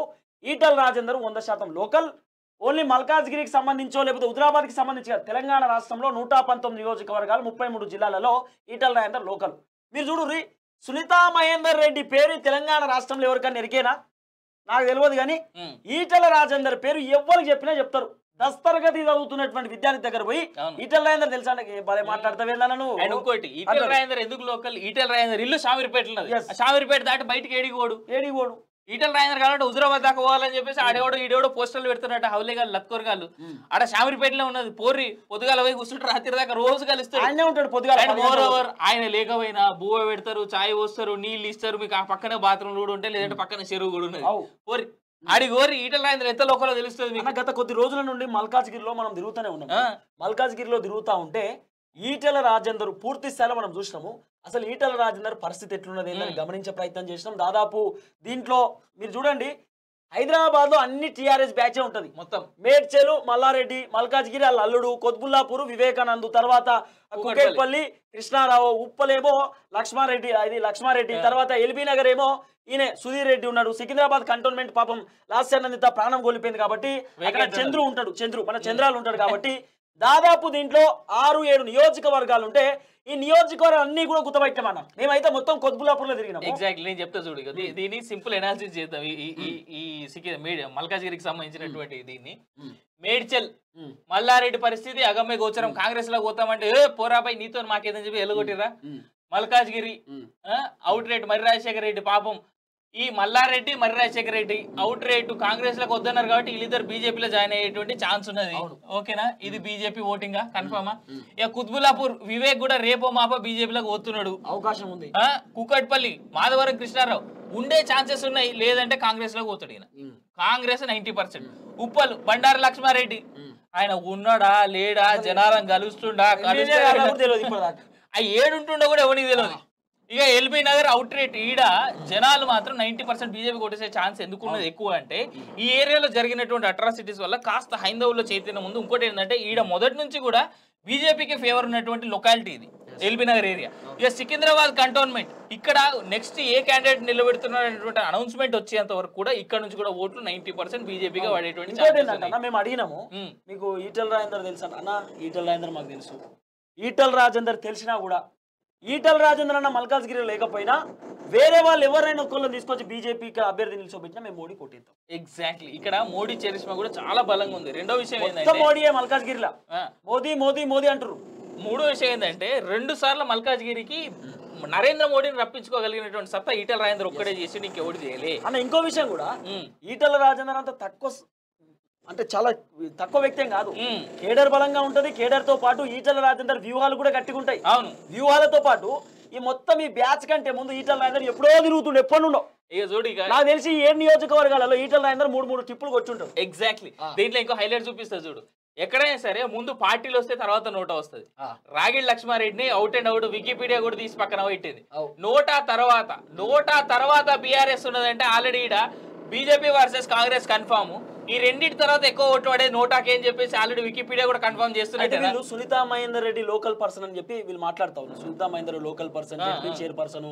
సునీతా మహేందర్ రెడ్డికి ఓట్ షేరింగ్ ఎక్కువ ఉన్నది, ఈటల రాజేందర్ ఓడిపోతాడు, ఈమె గెలిచే అవకాశం 90% ఉన్నదని చెప్పి మాట్లాడుతూ ఉంటే నిజమే కావచ్చేమో అని చెప్పి సునీతా మహేందర్ రెడ్డికి సంబంధించినటువంటి కొన్ని నియోజకవర్గాలు విన్నప్పుడు పేరు అడుగుతుండే. చెప్పండి అన్న, సునీతా మహేందర్ రెడ్డి మీకు తెలుసా అంటే ఏమో మాకు తెలియదు అన్న. డైరెక్ట్ వాళ్ళు అడుగుడు క్వశ్చన్ అడుగుతుంటే మాకు తెలియదు ఎవరో అంటారు. ఈటల రాజేందర్ తెలుసా అంటే ఎందుకు తెలియదు, మొన్ననే వచ్చిపోయింది మా తానికి అని. అంటే సునీతా మహేందర్ రెడ్డి వాస్తవానికి మల్కాజ్గిరికి సంబంధించిన సెగ్మెంట్ లో తెలియదు. ఇంకోటి రేవంత్ రెడ్డి సునీతా మహేందర్ రెడ్డిని చేవేళ్లలో ఆల్రెడీ పరిచయం చేసిండు. కరెక్ట్. సునీతా మహేందర్ రెడ్డి ఈడ పోటీ చేస్తుంది అనేటటువంటి రీతిలో పరిచయం చేసి ఆడికే లట్టుకుని పట్టుకొచ్చి ఈటల రాజేందర్ పైన నిల్చోబెడుతుంది. ఇది అర్థమైతలేదు. ఇక్కడ ఒకటి చేవేల్లో నిలబెడితే అవుట్ రేట్ ఓడిపోతుందని తెలుసు ఆయన. రెండో విషయం ఏంటంటే ఆల్రెడీ ఈ మల్కాజ్గిరి సెగ్మెంట్ కి సంబంధించి చాలా మంది పాత కాంగ్రెస్ లీడర్లు, పాత కాంగ్రెస్ కార్యకర్తలు ఎవరైతే ఉన్నారో వాళ్ళందరినీ ఈ మహేందర్ రెడ్డి అనేటువంటి వ్యక్తి, కేవలం సునీత అనేటువంటి పేరు తీసేది, పట్నం మహేందర్ రెడ్డి అనేటువంటి వ్యక్తి ఏ విధంగా తొక్కిండు, అన్యాయం చేసిండు, ఆగం చేసిండు అనేటువంటిది కూడా అందరికీ తెలుసు. పట్నం మహేందర్ రెడ్డి. సో ఈ పట్నం మహేందర్ గా ఉన్నాడు, మంత్రిగా ఉన్నాడు, ఇప్పుడు ఎమ్మెల్సీ, ఇవన్నీ ఉన్నటువంటి వ్యక్తి భార్య. ఇప్పుడు జనాల్లో మల్కాజ్గిరిలో ఉన్నటువంటి మెయిన్ భయం ఏంటంటే పొరపాటున సునీత మహేందర్ రెడ్డి గెలిస్తే సునీత పేరు చెప్పుకొని మహేందర్ రెడ్డి మొత్తం ఆగమాగం చేస్తాడు మల్కాజ్గిరిని అనేటువంటి భయం కూడా. ఇంకో భయం ఏంది, బీఆర్ఎస్ లోనేమో భర్త, కాంగ్రెస్ లోనేమో భార్య. లేలే, మహేందర్ రెడ్డి ఇప్పుడు కాంగ్రెస్ లో జాయిన్ అయింది కదా ఆల్రెడీ. జనరల్ గా ఆయన అట్లా ఈయన ఇట్లా, మరి ఎవరు ఏం చేయాలి, ఎట్లా క్యాలిక్యులేట్ చేసుకోవాలి? లట్టుకున్న పార్టీ టికెట్ ఇచ్చుడుతో ఎందుకు ఇళ్ళకి వచ్చారు అనేటటువంటి అదో టెన్షన్. కరెక్ట్. మీరు చూడు, సునీతా మహేందర్ రెడ్డి ఇక్కడికి వచ్చుడుతో కాంగ్రెస్ పార్టీ వాళ్ళు బచాయిస్తలేరట. మాతోని కాదు, మేము చేయలేం సార్, లట్టుకుని ఇళ్ళకి వచ్చిన టికెట్ ఇస్తున్నాం, మరి పాతోళ్ళు ఏం కావాలని చెప్పి చాలా మంది అడుగుతున్నారు. మీరు చూడు, కాంగ్రెస్ పార్టీలో పార్టీ మారేటువంటి టికెట్ వెంటనే వస్తుంది. అదేందో అర్థం కాదు, మారుడే ఆలస్యం, కథం ఇచ్చుడే. ఇక లాస్ట్ ఆప్షన్ ఇక రాగిడి లక్ష్మారెడ్డి. ఈయన గురించి ఒక్క నిమిషం మాట్లాడితే మనం పైన చూసుకునే ఎమ్మెల్యేలు, బీఆర్ఎస్ ఎమ్మెల్యేలు ఒక్కడు కూడా రాగిడి లక్ష్మారెడ్డికి సపోర్ట్ చేస్తలేరు. ఒక్కడంటే ఒక్క ఎమ్మెల్యే కూడా. ఆఖరికి కుత్బుల్లాపూర్ నుంచి ఉన్నటువంటి ఎమ్మెల్యే గానీ, మల్కాజ్గిరి ఎమ్మెల్యే గానీ, ఆ పక్కన మేడ్చల్ ఎమ్మెల్యే గానీ ఎవ్వరు సపోర్ట్ చేస్తలేడు రాగిడి లక్ష్మారెడ్డికి. ఇది అయిన పరిస్థితి. ఈడ చూసుకుంటే అవుట్ రేటు ఈటల రాజేందర్. మల్కాజ్గిరిలో వేరే ఆప్షన్ లేదు, ఈటల రాజేందర్ తప్ప వేరే గెలిచేటటువంటి వ్యక్తి లేదు. 2024 ఇది నాకు చాలా ఇష్టమైనటువంటి సెగ్మెంట్, సికింద్రాబాద్ సెగ్మెంట్. ఎందుకంటే I hail from Secunderabad segment. తిరుగుతాడు, సికింద్రాబాద్ ప్యారడైజ్ బిర్యానీ అన్నతాలు ఉంటుంది. అంటే నేను సికింద్రాబాద్ పార్లమెంట్ అసెంబ్లీ సెగ్మెంట్ లోనే కాబట్టి నాకు చాలా ఇష్టం. ఓటు కూడా ఓటు కూడా ఎవరికైతే ఇలా చెప్పే. నేను నా జీవితంలో ఎన్నడూ కాంగ్రెస్ కి అయితే వేయలే. మా అమ్మ వేసుండే, జయసుధ నిల్చున్నప్పుడు కాంగ్రెస్ కి ఓటు బీఆర్ఎస్ ఓటు. నా ఓటు పద్మరావు గౌడ్. నా ఓటు కిషన్ రెడ్డికి. కిషన్ రెడ్డిని చూసి ఓటే నేను. ఈడ మోడీని చూసి ఓటేస్తా. మోదీ కావాలన్నా? కేవలం మోదీకి మాత్రం నేను ఓటేస్తా. ఈడ నేను చెప్పన్నా, మోదీ ఎందుకు కావాలంటావు? సికింద్రాబాద్ రైల్వే స్టేషన్ కి ఎప్పుడు నువ్వు పోయినావా? ఎన్నిసార్లు పోయినావు? 2 సార్లు పోయినా అంతే. ఇంకొక 2 ఏళ్ల తర్వాత మళ్ళా ఇంకో 2 ఏళ్ల తర్వాత మళ్ళీ సికింద్రాబాద్ రైల్వే స్టేషన్ పో. తునకంటావా? కాచిగూడ రైల్వే స్టేషన్ కి పో. మన ఊరవతల చెర్లపల్లి రైల్వే స్టేషన్ కు ఇప్పుడు చెర్లపల్లి రైల్వే స్టేషన్ 2 సంవత్సరాల తర్వాత ఓటేసే కంటే ముందు చెర్లపల్లి రైల్వే స్టేషన్ కు. సికింద్రాబాద్ ఏరియాలో నేను ఇంకో విషయం చెప్తా చూడు నీకు. సికింద్రాబాద్ లో తుకారం గేట్ అని ఒక ఏరియా ఉంటది. ఆడ తుకారం గేట్ అడ్డగుట్ట, ఆ ఏరియాలో ఒక అండర్ బ్రిడ్జ్ ఉంటది. ఆ అండర్ బ్రిడ్జ్ కి ఎప్పుడన్నా పోయి చూడు, రైల్వే అండర్ పాస్ ఉంటది. అది యాక్చువల్ గా బీఆర్ఎస్ పార్టీ చేసింది అని అనుకుంటారు కదా. రైల్వే బ్రిడ్జ్ కి సంబంధించి రైల్వేస్ సంబంధించి వర్క్స్ అన్ని ఎవరు చేస్తారు? సెంట్రల్ హ్యాండ్ ఓవర్లు ఉంటాయి. అంటే నీకు సెంట్రల్ హ్యాండ్ ఓవర్లని రైల్వే బ్రిడ్జెస్ కానీ అండర్ పాస్లు కానీ అండర్ బ్రిడ్జ్లు కానీ చేసేది ఎవరు మేజర్గా? బీజేపీగా చేసేది. సో ఇట్లా చూసుకుంటే కాకపోతే ఇక్కడ ఒకటి ఉన్నది ఏంటంటే నాకు చాలా ఇష్టమైనటువంటి క్యాండిడేట్ అంటే మంచోడు, జనాలలో ఉంటాడు, అందుబాటులో ఉంటాడు, ఏ రాత్రి ఇంటికి పోయి పజ్జనా అని డోర్ కొట్టినా కానీ తలుస్తాడు పద్మారావు. క్యాండిడేట్ మంచోడు. ఇంకోటి చెప్తాను, పద్మారావు కేవలం సికింద్రాబాద్ కి సంబంధించిన exactly only Secunderabad assembly segment కి మాత్రమే పద్మారావు గౌడ్. ఇప్పుడు పద్మారావు గౌడ్ ఒకవేళ అక్కడ ఉప ఎన్నికలు వస్తే మళ్ళా నిలబడితే పక్కకి వెళ్తాడు. అవుట్ రేట్ పద్మారావుని ఎవడు తీయలేడు.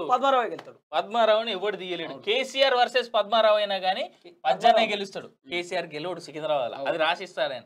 అది తట్టుకోలేకనే తలసాని శ్రీనివాస్ యాదవ్ కుట్రవని మనకి మినిస్ట్రీ చేయకుండా డిప్యూటీ స్పీకర్ పదవి ఇప్పించిండు. ఉద్యమం నేతని ఎంత తొక్కేయాలో అంత తొక్కేసిండు తలసాని శ్రీనివాస్ యాదవ్ అనేటోడు. సో అట్లాంటి సందర్భంలో చూసుకున్నా గానీ ఇక్కడ it is a fight between KCR versus Kishan Reddy versus Padmarao.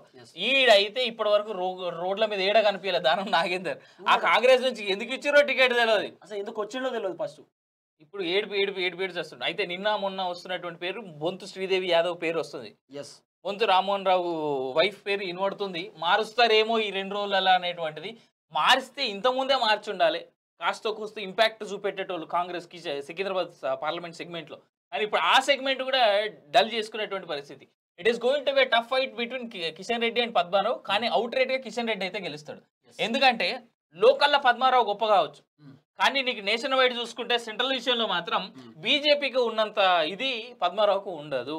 ఎందుకంటే ఇంకోటి ఏంటంటే మేజర్ గా మోడీ వేవ్ సికింద్రాబాద్ లాంటి సెగ్మెంట్ లో చాలా బలంగా కనిపిస్తోంది. సో దీన్ని మాత్రం మనం మర్చిపోవద్దు. రైట్. సో సికింద్రాబాద్ కూడా కాస్త కూస్తో మనం బీజేపీ చూసుకుంటే ఇక వేరే ఆప్షన్ లేదు.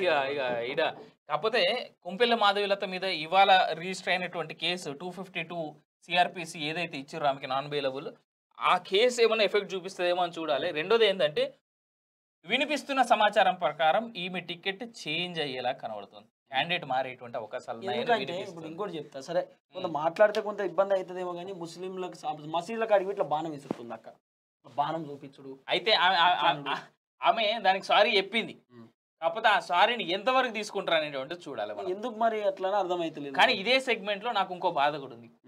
ఆమె అట్లా బాణం చూపించింది తప్పు కదా, సరే ఒప్పుకుంటా నేను కూడా. ఆమె బాణం చూపించిన తర్వాత ఇదే ముస్లిమ్స్ ఆ ఏరియాలో ఉన్నటువంటి వాళ్ళు ఆమెని రేప్ చేయాలని, ఆమె పిల్లల్ని చంపాలని, ఆ ఆయన ఆడ హాస్పిటల్లో దొరుకుతాడు, మన ఏరియా కిందకి వస్తుంది, పోయి చంపిరాపోర్రి అని హాస్పిటల్ వలగొట్టురని ఆమె మీద వస్తున్నాయి. మరి ఈ కామెంట్ల మీద ఎందుకు ఆమెకు సపోర్టివ్ గా ఎవడు మాట్లాడతలేరు అనేటువంటిది కూడా ఒక బాధ ఉన్నది నాకు. రెండోది ఏంటంటే కానీ ఈ సెగ్మెంట్ లో చాలా వరకు మాధవీలత సక్సెస్ అయింది. ఎందుకని అడుగు, ఓవైసీ అనేటోడు ఎన్నడు రోడ్ల మీద రానోడు ఇవాళ రోడ్ల మీదకి వచ్చి బిచ్చం ఎత్తుకుంటాడు. నువ్వు ఏమన్నాడు, ఎత్తుకుంటలేడు అయ్యాలి ఓట్లు నాకు ఎన్నడన్నా ఇన్నేళ్ళ నీకు ఊహ తెలిసినప్పటి నుంచి నువ్వు. వాస్తవానికి హైదరాబాద్ అనేది కొట్టిన పిండి ఎంఐఎంకి వేరే ఆప్షన్. కానీ మాధవీలత వచ్చిన తర్వాత కొంత అసదుద్దీన్ ఓవైసీ కూడా బయటకు వచ్చి అనే ప్రచారం చేసి అంటే ఆ విషయంలో సక్సెస్ 100%. బీజేపీ ఈ విషయంలో మాత్రం ఖచ్చితంగా సక్సెస్ అయింది. ఆమె ఎంత ఖర్చు పెట్టింది ఏంటనే దేవుడు మనకు తెలియదు వాస్తవానికి. కానీ అసదుద్దీన్ ఓవైసీ అనేటువంటి వాడు ఇలా రోడ్డు మీదకి వచ్చి అడుక్కుంటాడు నాకు ఓట్లే రివై అని చెప్పేసి అంటే కారణం మాత్రం కొంపెల్ల మాధవీలత. ఆమె నేషన్ వైడ్ మంచి సపోర్ట్ అయితే సంపాదించుకోగలిగింది, కానీ చేసిన ఒక్క ఇషారా ఆమెకి ఎఫెక్ట్ అయితే చేసింది. గడ్డం శ్రీనివాస్ యాదవ్ ఇక వద్దులే, ఇక ఆడ పేర్లు వేస్ట్ అయ్యాయి. అసదుద్దీన్ ఓవైసీ అని వేరే ఆప్షన్ లేదు, ఓవైసీకి వెళ్తాడు. ఇక్కడ మనం ఏమో బీజేపీ పెద్ద వాళ్ళని తీసుకొచ్చిన ఆప్షన్ లేదు. ఇక ఇది ఇంట్రెస్టింగ్ సెగ్మెంట్. ఇది ఇంట్రెస్టింగ్ కాదు, ఇది అత్యంత భయంకరమైన సెగ్మెంట్. ఇది మీకు తెలియదు. చేవేళ్లలో మీరు చూడండి, చేవేళ్లలో కొండా విశ్వేశ్వర రెడ్డి పైన అనేకమైనటువంటి కుట్రలు పడుతూ ఉన్నారు. కొండా విశ్వేశ్వర రెడ్డి లోకల్ పర్సన్ కాదంటున్నారు, కొండా విశ్వేశ్వర రెడ్డి అది చేసిండు ఇది చేసిండు. అరే బాబు ఒక విషయం చెప్తా, కొండా విశ్వేశ్వర రెడ్డి తన రాజకీయ జీవితంలో ఇప్పటి వరకు ఒక చిన్న మచ్చ కూడా లేదు ఆయనకు. కొండా విశ్వేశ్వర రెడ్డి ఒక్క రూపాయినే ఫలాని కాడ తీసుకుండు, ఒక గిడ కబ్జాలు పెట్టిండు, వాళ్ళని ఇబ్బంది పెట్టిండు, వీళ్ళని ఇబ్బంది పెట్టి ఎప్పుడైనా నిన్నమానా? అట్లీస్ట్ కొండా విశ్వేశ్వర రెడ్డికి అపోలో హాస్పిటల్కి సంబంధించిన కొంత సత్సంబంధాలు ఉంటాయి. ఎందుకు ఆయన భార్య ఫ్రమ్ ద సేమ్ ఫ్యామిలీ. అయినప్పటికీ కూడా అపోలో హాస్పిటల్లో కొండా విశ్వేశ్వర రెడ్డి త్రూ ఏదో ఇది ఇబ్బంది జరిగింది ఫలాని అని ఎప్పుడైనా విన్నామా? ఒక్కటి కూడా లేదు. Konda Vishweshwara Reddy clean sheet politician. చేవేళ్లలో కొండా విశ్వేశ్వర రెడ్డి తప్ప వేరే ఆప్షన్ లేదు. కొండా విశ్వేశ్వర రెడ్డి ఎప్పటి నుండో తిరుగుతూ ఉన్నాడు. ఆడ రంజిత్ రెడ్డి సారు ఆయన ఎంపీ ఉన్నప్పటికీ కూడా రంజిత్ రెడ్డి పేరు ఎవరికైనా తెలుసా అని మాకేం తెలుసు పాడైపోను మాకేం తెలియదు కొండా విశ్వేశ్వరరెడ్డి అనుకున్న ఇన్ని రోజులు అనేటటువంటి ఒక కథ వచ్చింది. ఇగో రంజిత్ రెడ్డి విషయానికి వద్దాం ఫస్ట్. రంజిత్ రెడ్డి 3,000 స్కామ్, 3,000 కోట్ల స్కామ్ ఏంది? కోడిగుడ్లు కోడికేసే దానా స్కామ్. అది కోడిగుడ్ల స్కామ్ కూడా కోడిలోకి వేసేటువంటి దానా స్కామ్. లాలూ ప్రసాద్ యాదవ్ ఆడ ఏదైతే చేసిండో బీఆర్ లో సేమ్ స్కామ్ ఇడ బీఆర్ఎస్ పార్టీలో ఉన్నప్పుడు మనోడు చేసిండు రంజిత్ రెడ్డి. మొన్నటి దాకా బీఆర్ఎస్ వాళ్ళే అంటారు మా రంజిత్ రెడ్డికి మేమేం తక్కువ చేసినాం, మీరేం తక్కువ చేయలేదు, 3,000 స్కామ్ అంటగట్టారు కాబట్టి పీకిండి ఇళ్ళకి వెళ్ళి. ఇటు మీ పార్టీలోకి వెళ్ళి పోయిన వాళ్ళందరూ ఎవడో కూడా స్కామ్ లో ఇరుక్కున్నాడే దరిద్రులు. బీఆర్ఎస్ పార్టీకి సంబంధించి 3,000 కోట్ల స్కామ్ అది. అది కాకుండా ల్యాండ్ కబ్జాలు ఎన్ని ఉన్నాయి ఇక్కడ మన ఫిల్మ్ నగర్ లో ఆంజనేయ స్వామి గుడి. హిందువులకు చేసిన అన్యాయం ఒక్కటి సరిపోదు, ఈ దరిద్రుడిని తీసుకొని బొందల పెట్టడానికి రంజిత్ రెడ్డి అనేటోని ఆంజనేయ స్వామి గుడి కబ్జా చేస్తాడు దరిద్రుడు. లాస్ట్ చేసిన ఆంజనేయ స్వామి గుడే కాదు ఆ పక్కన డౌన్ లో ఉన్నటువంటి ఆ క్వశ్చన్ అడిగితే నేను హిందువునే కదా నేను అట్లా ఎందుకు చేస్తా అంటే మరి ఎవడు బ్లాస్ట్ చేయమన్నా నిన్ను? ఎవడు ఆ గుడి ఇవాళ గుడి అనవాళ్ళు లేవు ఆడ పోతే నువ్వు చూడు. ఎవడు కబ్జా పెట్టమన్నా నిన్ను? నేను బ్లాస్ట్ చేయమన్నది ఎవడు? కబ్జా పెట్టమన్నా నువ్వు హిందువు అయినప్పుడు నువ్వు చెప్తున్నావు కదా నేను కూడా గుడ్లకు పోతా నేను కూడా మొక్కుతా అంటున్నావు కదా. మొక్కేటటువంటి నీకు హనుమంతుడు ఎందుకు నమ్మకం లేదు?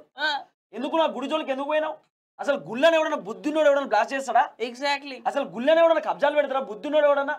నువ్వు ఎవరు గుర్తుపెట్టుకోరి ముస్లిమ్స్ కూడా పని చేయరన్న. ఎట్టి పరిస్థితుల్లో చేయరు. ముస్లిమ్స్ కూడా గుళ్ళ జోలికి ఎప్పుడు పోరు. వాళ్ళది వాళ్ళకు మాది మాది అనుకుంటారు వాళ్ళు. అలాంటిది రంజిత్ రెడ్డి సారు ఇంకా ఈయన అంటాడు నా పైన దుష్ప్రచారాలు చేస్తున్నాడు. దుష్ప్రచారాలు కాదా బాబు? మరి ఒక్కసారి స్పందించలేందుకు మరి గుళ్ళ గురించి నువ్వు? ఎవడు చేయాల్సిన పని లేదు, వానికి వాడు ప్రూవ్ చేసుకుంటుడు. రంజిత్ రెడ్డి అనేటువంటి వ్యక్తి ఆయనకైనా ప్రూవ్ చేసుకుంటుండు నేను హిందువుని కాదు. మన కేసీఆర్ అంటుంటే చూడు నీకు గుర్తుందా సీఎం ఉన్నప్పుడు హిందూగాలు బొందుగాలు అనేటువంటి స్టేట్మెంట్ ఇచ్చింది ఎవడు? కేసీఆర్. అందరికంటే పెద్ద హిందూ ఎవరు? నేనే అని చెప్పుకున్నది ఎవరు? కేసీఆర్. అదే క్యాండిడేట్ కి చెందినటువంటి రంజిత్ రెడ్డి. కానీ ఒక విషయం చెప్తున్నానా కాసాని ఇదంతా ఉత్తదే అన్న. ఈడ కాంగ్రెస్ పార్టీ లేదు బీఆర్ఎస్ పార్టీ లేదు. ఎంత తక్కువ మాట్లాడుకుంటే అంత మంచిది. కానీ కొండా విశ్వేశ్వరరెడ్డి వాళ్ళ భార్యకు ఇట్లా చేతులు జోడించి దండం పెట్టబోతుంది అవుతుంది అన్న. అంత మంచి ఫ్యామిలీ వాళ్ళది, అద్భుతమైనటువంటి ఫ్యామిలీ.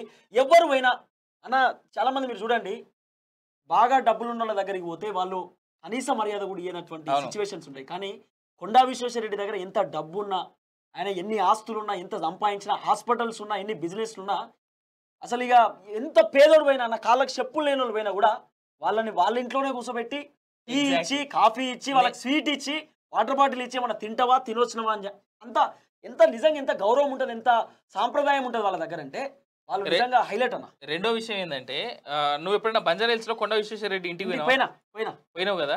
ఆయన ఇంట్లో ఎప్పుడైనా నువ్వు చూడు కింద గ్రౌండ్ సెల్లార్ లో ఆ గేట్లు ఎప్పుడు తెరిచే ఉంటాయి. 100%. ఇంటి ముంగట గేట్లు ఎప్పుడు తెరిచే ఉంటాయి. నేను చాలా మంది రాజకీయ నాయకుల ఇండ్లు చూసిన మెయిన్ గేట్ ఎప్పుడు క్లోజ్ ఉంటుంది. ఎవరి ఇంట్లో అయినా తెలిసినోడు పోతే వీని అపాయింట్మెంట్ ఉన్నదా లోపల రాని తప్ప కొండా విశ్వేశ్వరరెడ్డి ఇంటి ముందు గేట్ ఎప్పుడు ఓపెనే ఉంటుంది. ఆయన ఇంటికి పోయిన వాళ్ళు ఎవరు అడిగినా నేను చూసినటువంటి ఒక సన్నివేశం చెప్తా. కొండా విశ్వేశ్వరరెడ్డి గారి వాళ్ళ ఇంటికి పోతే నేను వాస్తవానికి కొండా విశ్వేశ్వరరెడ్డి గారి వాళ్ళ సతీమణిని ఎప్పుడు చూడలేదు.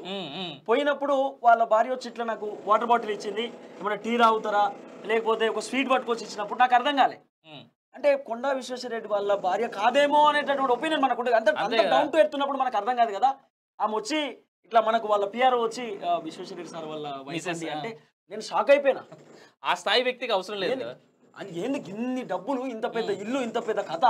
ఈరోజు చేవేళ్లలో కొండా విశ్వేశ్వరరెడ్డి అని తెలియనటువంటి వ్యక్తులు లేరు. కొండా విశ్వేశ్వరరెడ్డి గెలిచేటటువంటి వ్యక్తి వాళ్ళ తాత రంగారెడ్డి ఒక పేరున్నటువంటి జిల్లా ఉన్నటువంటి వ్యక్తి ఇంత స్థాయి ఉన్నటువంటి వ్యక్తి డౌన్ టు ఎర్త్ పర్సన్ అన్న. అండ్ మోరోవర్ ఏంది కొండా విశ్వేశ్వరరెడ్డి జనాల్లో లేకుండా లేడా అంటే మొదటి నుంచి జనాలు ఉన్నటువంటి వ్యక్తి. మోరోవర్ ఏంటంటే ఉద్యమ నేత ఈయన కూడా కేసీఆర్ చేత దగాపడి మోసం చేయబడి అన్యాయం గావింపబడ్డ నేత ఇతను. మోరోవర్ ఎంత ఏమైనా సరే ఎన్నడూ జనాలను వదిలిపెట్టలే. ప్రజల మధ్యలో ఉన్నాడు, ప్రజల కోసమే ఉన్నాడు, ప్రజల కోసమే ఉంటానని మాటిచ్చాడు. మన తెలంగాణ భాష యాస వ్యవహారిక శైలి మొత్తం అంతా తెలిసినటువంటి వ్యక్తి. ఆయన మాట చూడు చాలా వరకు చాలా మంది పాలిష్డ్ భాషలో మాట్లాడితే కొండా మాత్రం ఈనాటి కూడా ప్యూర్ తెలంగాణ రంగారెడ్డి జిల్లాలో గ్రామ స్థాయిలో ఎలా ఉంటారో అదే భాష ఉంటుంది ఆయన దగ్గర. చాలా సింపుల్ ఉంటాడు, చాలా మంచి వ్యక్తి. ఎవరైనా మాట్లాడతారన్న అలా డౌట్ లేదు. Chevella out right BJP. కానీ కొండా విశ్వేశ్వరరెడ్డి కొన్ని ఆరోపణలు వచ్చి కొండా విశ్వేశ్వరరెడ్డి పోతే గుర్తుపట్టారు 1,00,000 మందిని కలుతాడు. గుర్తుపడతాడు అందరినీ 1,00,000 మందిని కలుతాడు కొండా విశ్వేశ్వరరెడ్డి. గుర్తుపట్టాలని లేదుగా. అండ్ ఇంకోటి ఆ మనిషి ఎన్నడు కూడా ఆయన ఇంటికి పోయి కూర్చున్నాను ఎవరిని కాదండు. ఇదైతే గుర్తుపెట్టుకోరు చాలు. మంచి వాళ్ళ నా ఫ్యామిలీ అద్భుతమైనటువంటి ఫ్యామిలీ కొండా విశ్వేశ్వరరెడ్డి ఫ్యామిలీ. మహబూబ్ నగర్ లో ఇది కొంత రేవంత్ రెడ్డి స్పెషల్ గా ఫోకస్ చేసినటువంటి ఏరియా ఇది. కానీ ఇప్పుడే చెప్తున్నా అవుట్ రేట్ డీకే అరుణ గెలుస్తుంది ఇక్కడ. అవుట్ రేట్ కింద డీకే అరుణ విన్ అయ్యేటువంటి డీకే అరుణ సవాల్ కూడా చెరుతుంది అని చెప్తున్నావే. రేవంత్ నువ్వు దమ్ముంటే రా చూసుకుందాం అంటున్నా. అంటే కారణం ఏంది? ఇదే మహబూబ్ నగర్ సెగ్మెంట్ లో కొడంగల్ నుంచి ఆయన ఎమ్మెల్యే కదా. చూడు ఇగో ఈయనే చూడు ఒకసారి. కొడంగల్ ఒక్కటి ఇగో అనుముల్ రేవంత్ రెడ్డి వదిలేస్తే ఈడ ఎవరున్నారబ్బా మొత్తం అదే బ్యాచ్ కదా. బీఆర్ఎస్ కా జావో బీజేపీ. అది 2019 ఈడ మొత్తం కాంగ్రెస్ వాళ్ళే ఉన్నారు యాక్చువల్ గా అయితే. ఓకే ఓకే ఓకే ఓకే మొత్తం కాంగ్రెస్. ఇగో కిట్టెం పర్ణికారెడ్డి అయింది, ఎన్ఎం శ్రీనివాస్ రెడ్డి, అనిరుద్ రెడ్డి జనపంల, గవినోళ్ళ మధుసూదన్ రెడ్డి, వాటికి శ్రీహరి, శంకరయ్య. ఇక్కడ దీంట్లో ఒక్కొక్క క్యాండిడేట్ ని కూడా చూద్దాం మనం. ఒక్కొక్క క్యాండిడేట్ అందరి గురించి అవసరం. ఎన్ఎం శ్రీనివాస్ రెడ్డి ఎవరండి? ఎలక్షన్స్ ముందు వరకు బీజేపీలో ఉన్నాడా? బీజేపీ వాళ్ళు ఏం చేయలేని చెప్పేసి కేవలం పార్టీలో ఉండేటువంటి అధికారం కోసం తనకు ఉన్నటువంటి కొట్టిండు, టికెట్ తీసుకున్నాడు, ఊరవీకిండు. ఇగో రేవంత్ రెడ్డి అంటే ఒక్క మహబూబ్ నగర్ ఏరియాలో ఉన్నటువంటి ఎన్ఎం శ్రీనివాస్ రెడ్డి కావచ్చు, లేదంటే కొడంగల్ అనుమూల్ రేవంత్ రెడ్డి. మహబూబ్ నగర్ లా ఎన్ఎం శ్రీనివాస్ రెడ్డి పెద్దగా ప్రభావం అయితే చూపడు, 100% చూపిస్తారు పార్లమెంట్ ఎలక్షన్స్ లో. సో జడ్చర్ల కానీ, షాద్ నగర్ కానీ, మక్తల్, దేవకద్ర, నారాయణపేట్ ఈ ఏరియాలో ఈ 4 సెగ్మెంట్లలో ఎక్కడెక్కడ ఇగో షాద్ నగర్, మక్తల్, దేవరకద్ర, జడ్చర్ల, మహబూబ్ నగర్, నారాయణపేట్ ఎక్సెప్ట్ కొడంగల్ వదిలేసి. సరే ఇగో మహబూబ్ నగర్ కూడా తీసేద్దాం కాంగ్రెస్ కోసం అని చెప్పేసి. ఈ మిగిలిన 4 సెగ్మెంట్లలో అవుట్ రేట్ డీకే అరుణకి సపోర్ట్ చేస్తున్నారు 100%. డీకే అరుణకి. రేవంత్ రెడ్డి వేరే ఆప్షన్ లేదు ఇక్కడ. డీకే అరుణ ఇక్కడ గెలుచుడు. చూడు చెల్లా వంశీచంద్ర రెడ్డి ఏమున్నది పోయి జనాలలో ఎంత తిరుగుతుంది. శ్రీనివాస్ రెడ్డి ఈ పేరు ఎవరికైనా తెలుసా? నాకే తెలియదు చక్కగా. ఎట్లా చూసుకున్నా గానీ it is going to B fight between BJP and Congress కనబడుతుంది తప్ప బీఆర్ఎస్ అయితే అవుట్ రేట్ లేదు ఈడ. సో ఉన్న కాంగ్రెస్ నుంచి కూడా ఎక్కువ ఓట్లు పడాయి కాబట్టి గెలిచేది డీకే అరుణ, వేరే ఆప్షన్ లేదు. రైట్. ఇక నాగర్ కర్నూలు పోదాం. మా మల్లురావు ఉన్నాడు ఈడ. ఎందుకు ఇచ్చిర్రు ఆయనకి? ఈ వయసులో కూడా ఆయనకి ఎందుకు కావాలో నాకు అర్థం కాలేదు. నేను పోతుగంటి భరత్ ఇంటర్వ్యూ చేసిన మనంలో సీనన్న కూడా వేసిండు. అవును, పోతుగంటి భరత్ అంటా ఉన్నాడు, అన్న మీరు వారసత్వ రాజకీయాలు వర్కౌట్ అవుతుంది అని అంటే, నేను వారసత్వ రాజకీయాలు కాదు, మా నాన్న చూసి నేర్చుకున్న రాజకీయం ఇది. మా నాన్న నాకు అవకాశం ఇచ్చిండు, ప్రజలు నాకు అవకాశం ఇచ్చారు, పోటీ చేస్తే తప్పేమున్నది. మల్లురావు ఉన్నాడు, ఆల్రెడీ కీలకమైనటువంటి పదవి ఎన్నికలు అడిగురు, మళ్ళీ ఎందుకు రావడం వీడికి? ఇంకోటి మల్లురావు, ఇప్పుడు మల్లురావు అట్లీస్ట్ ఈ యువకుల కన్నా ఛాన్స్ ఇవ్వాల్సిన అవసరం ఉంటది కదా. ఎన్ని రోజులు ఎన్ని సంవత్సరాలు ఈ ముసలోళ్ళనే వేయాలి ఓటు అనేటటువంటి ఒక ఒపీనియన్ తో ప్రజలు కూడా ఉంటారు.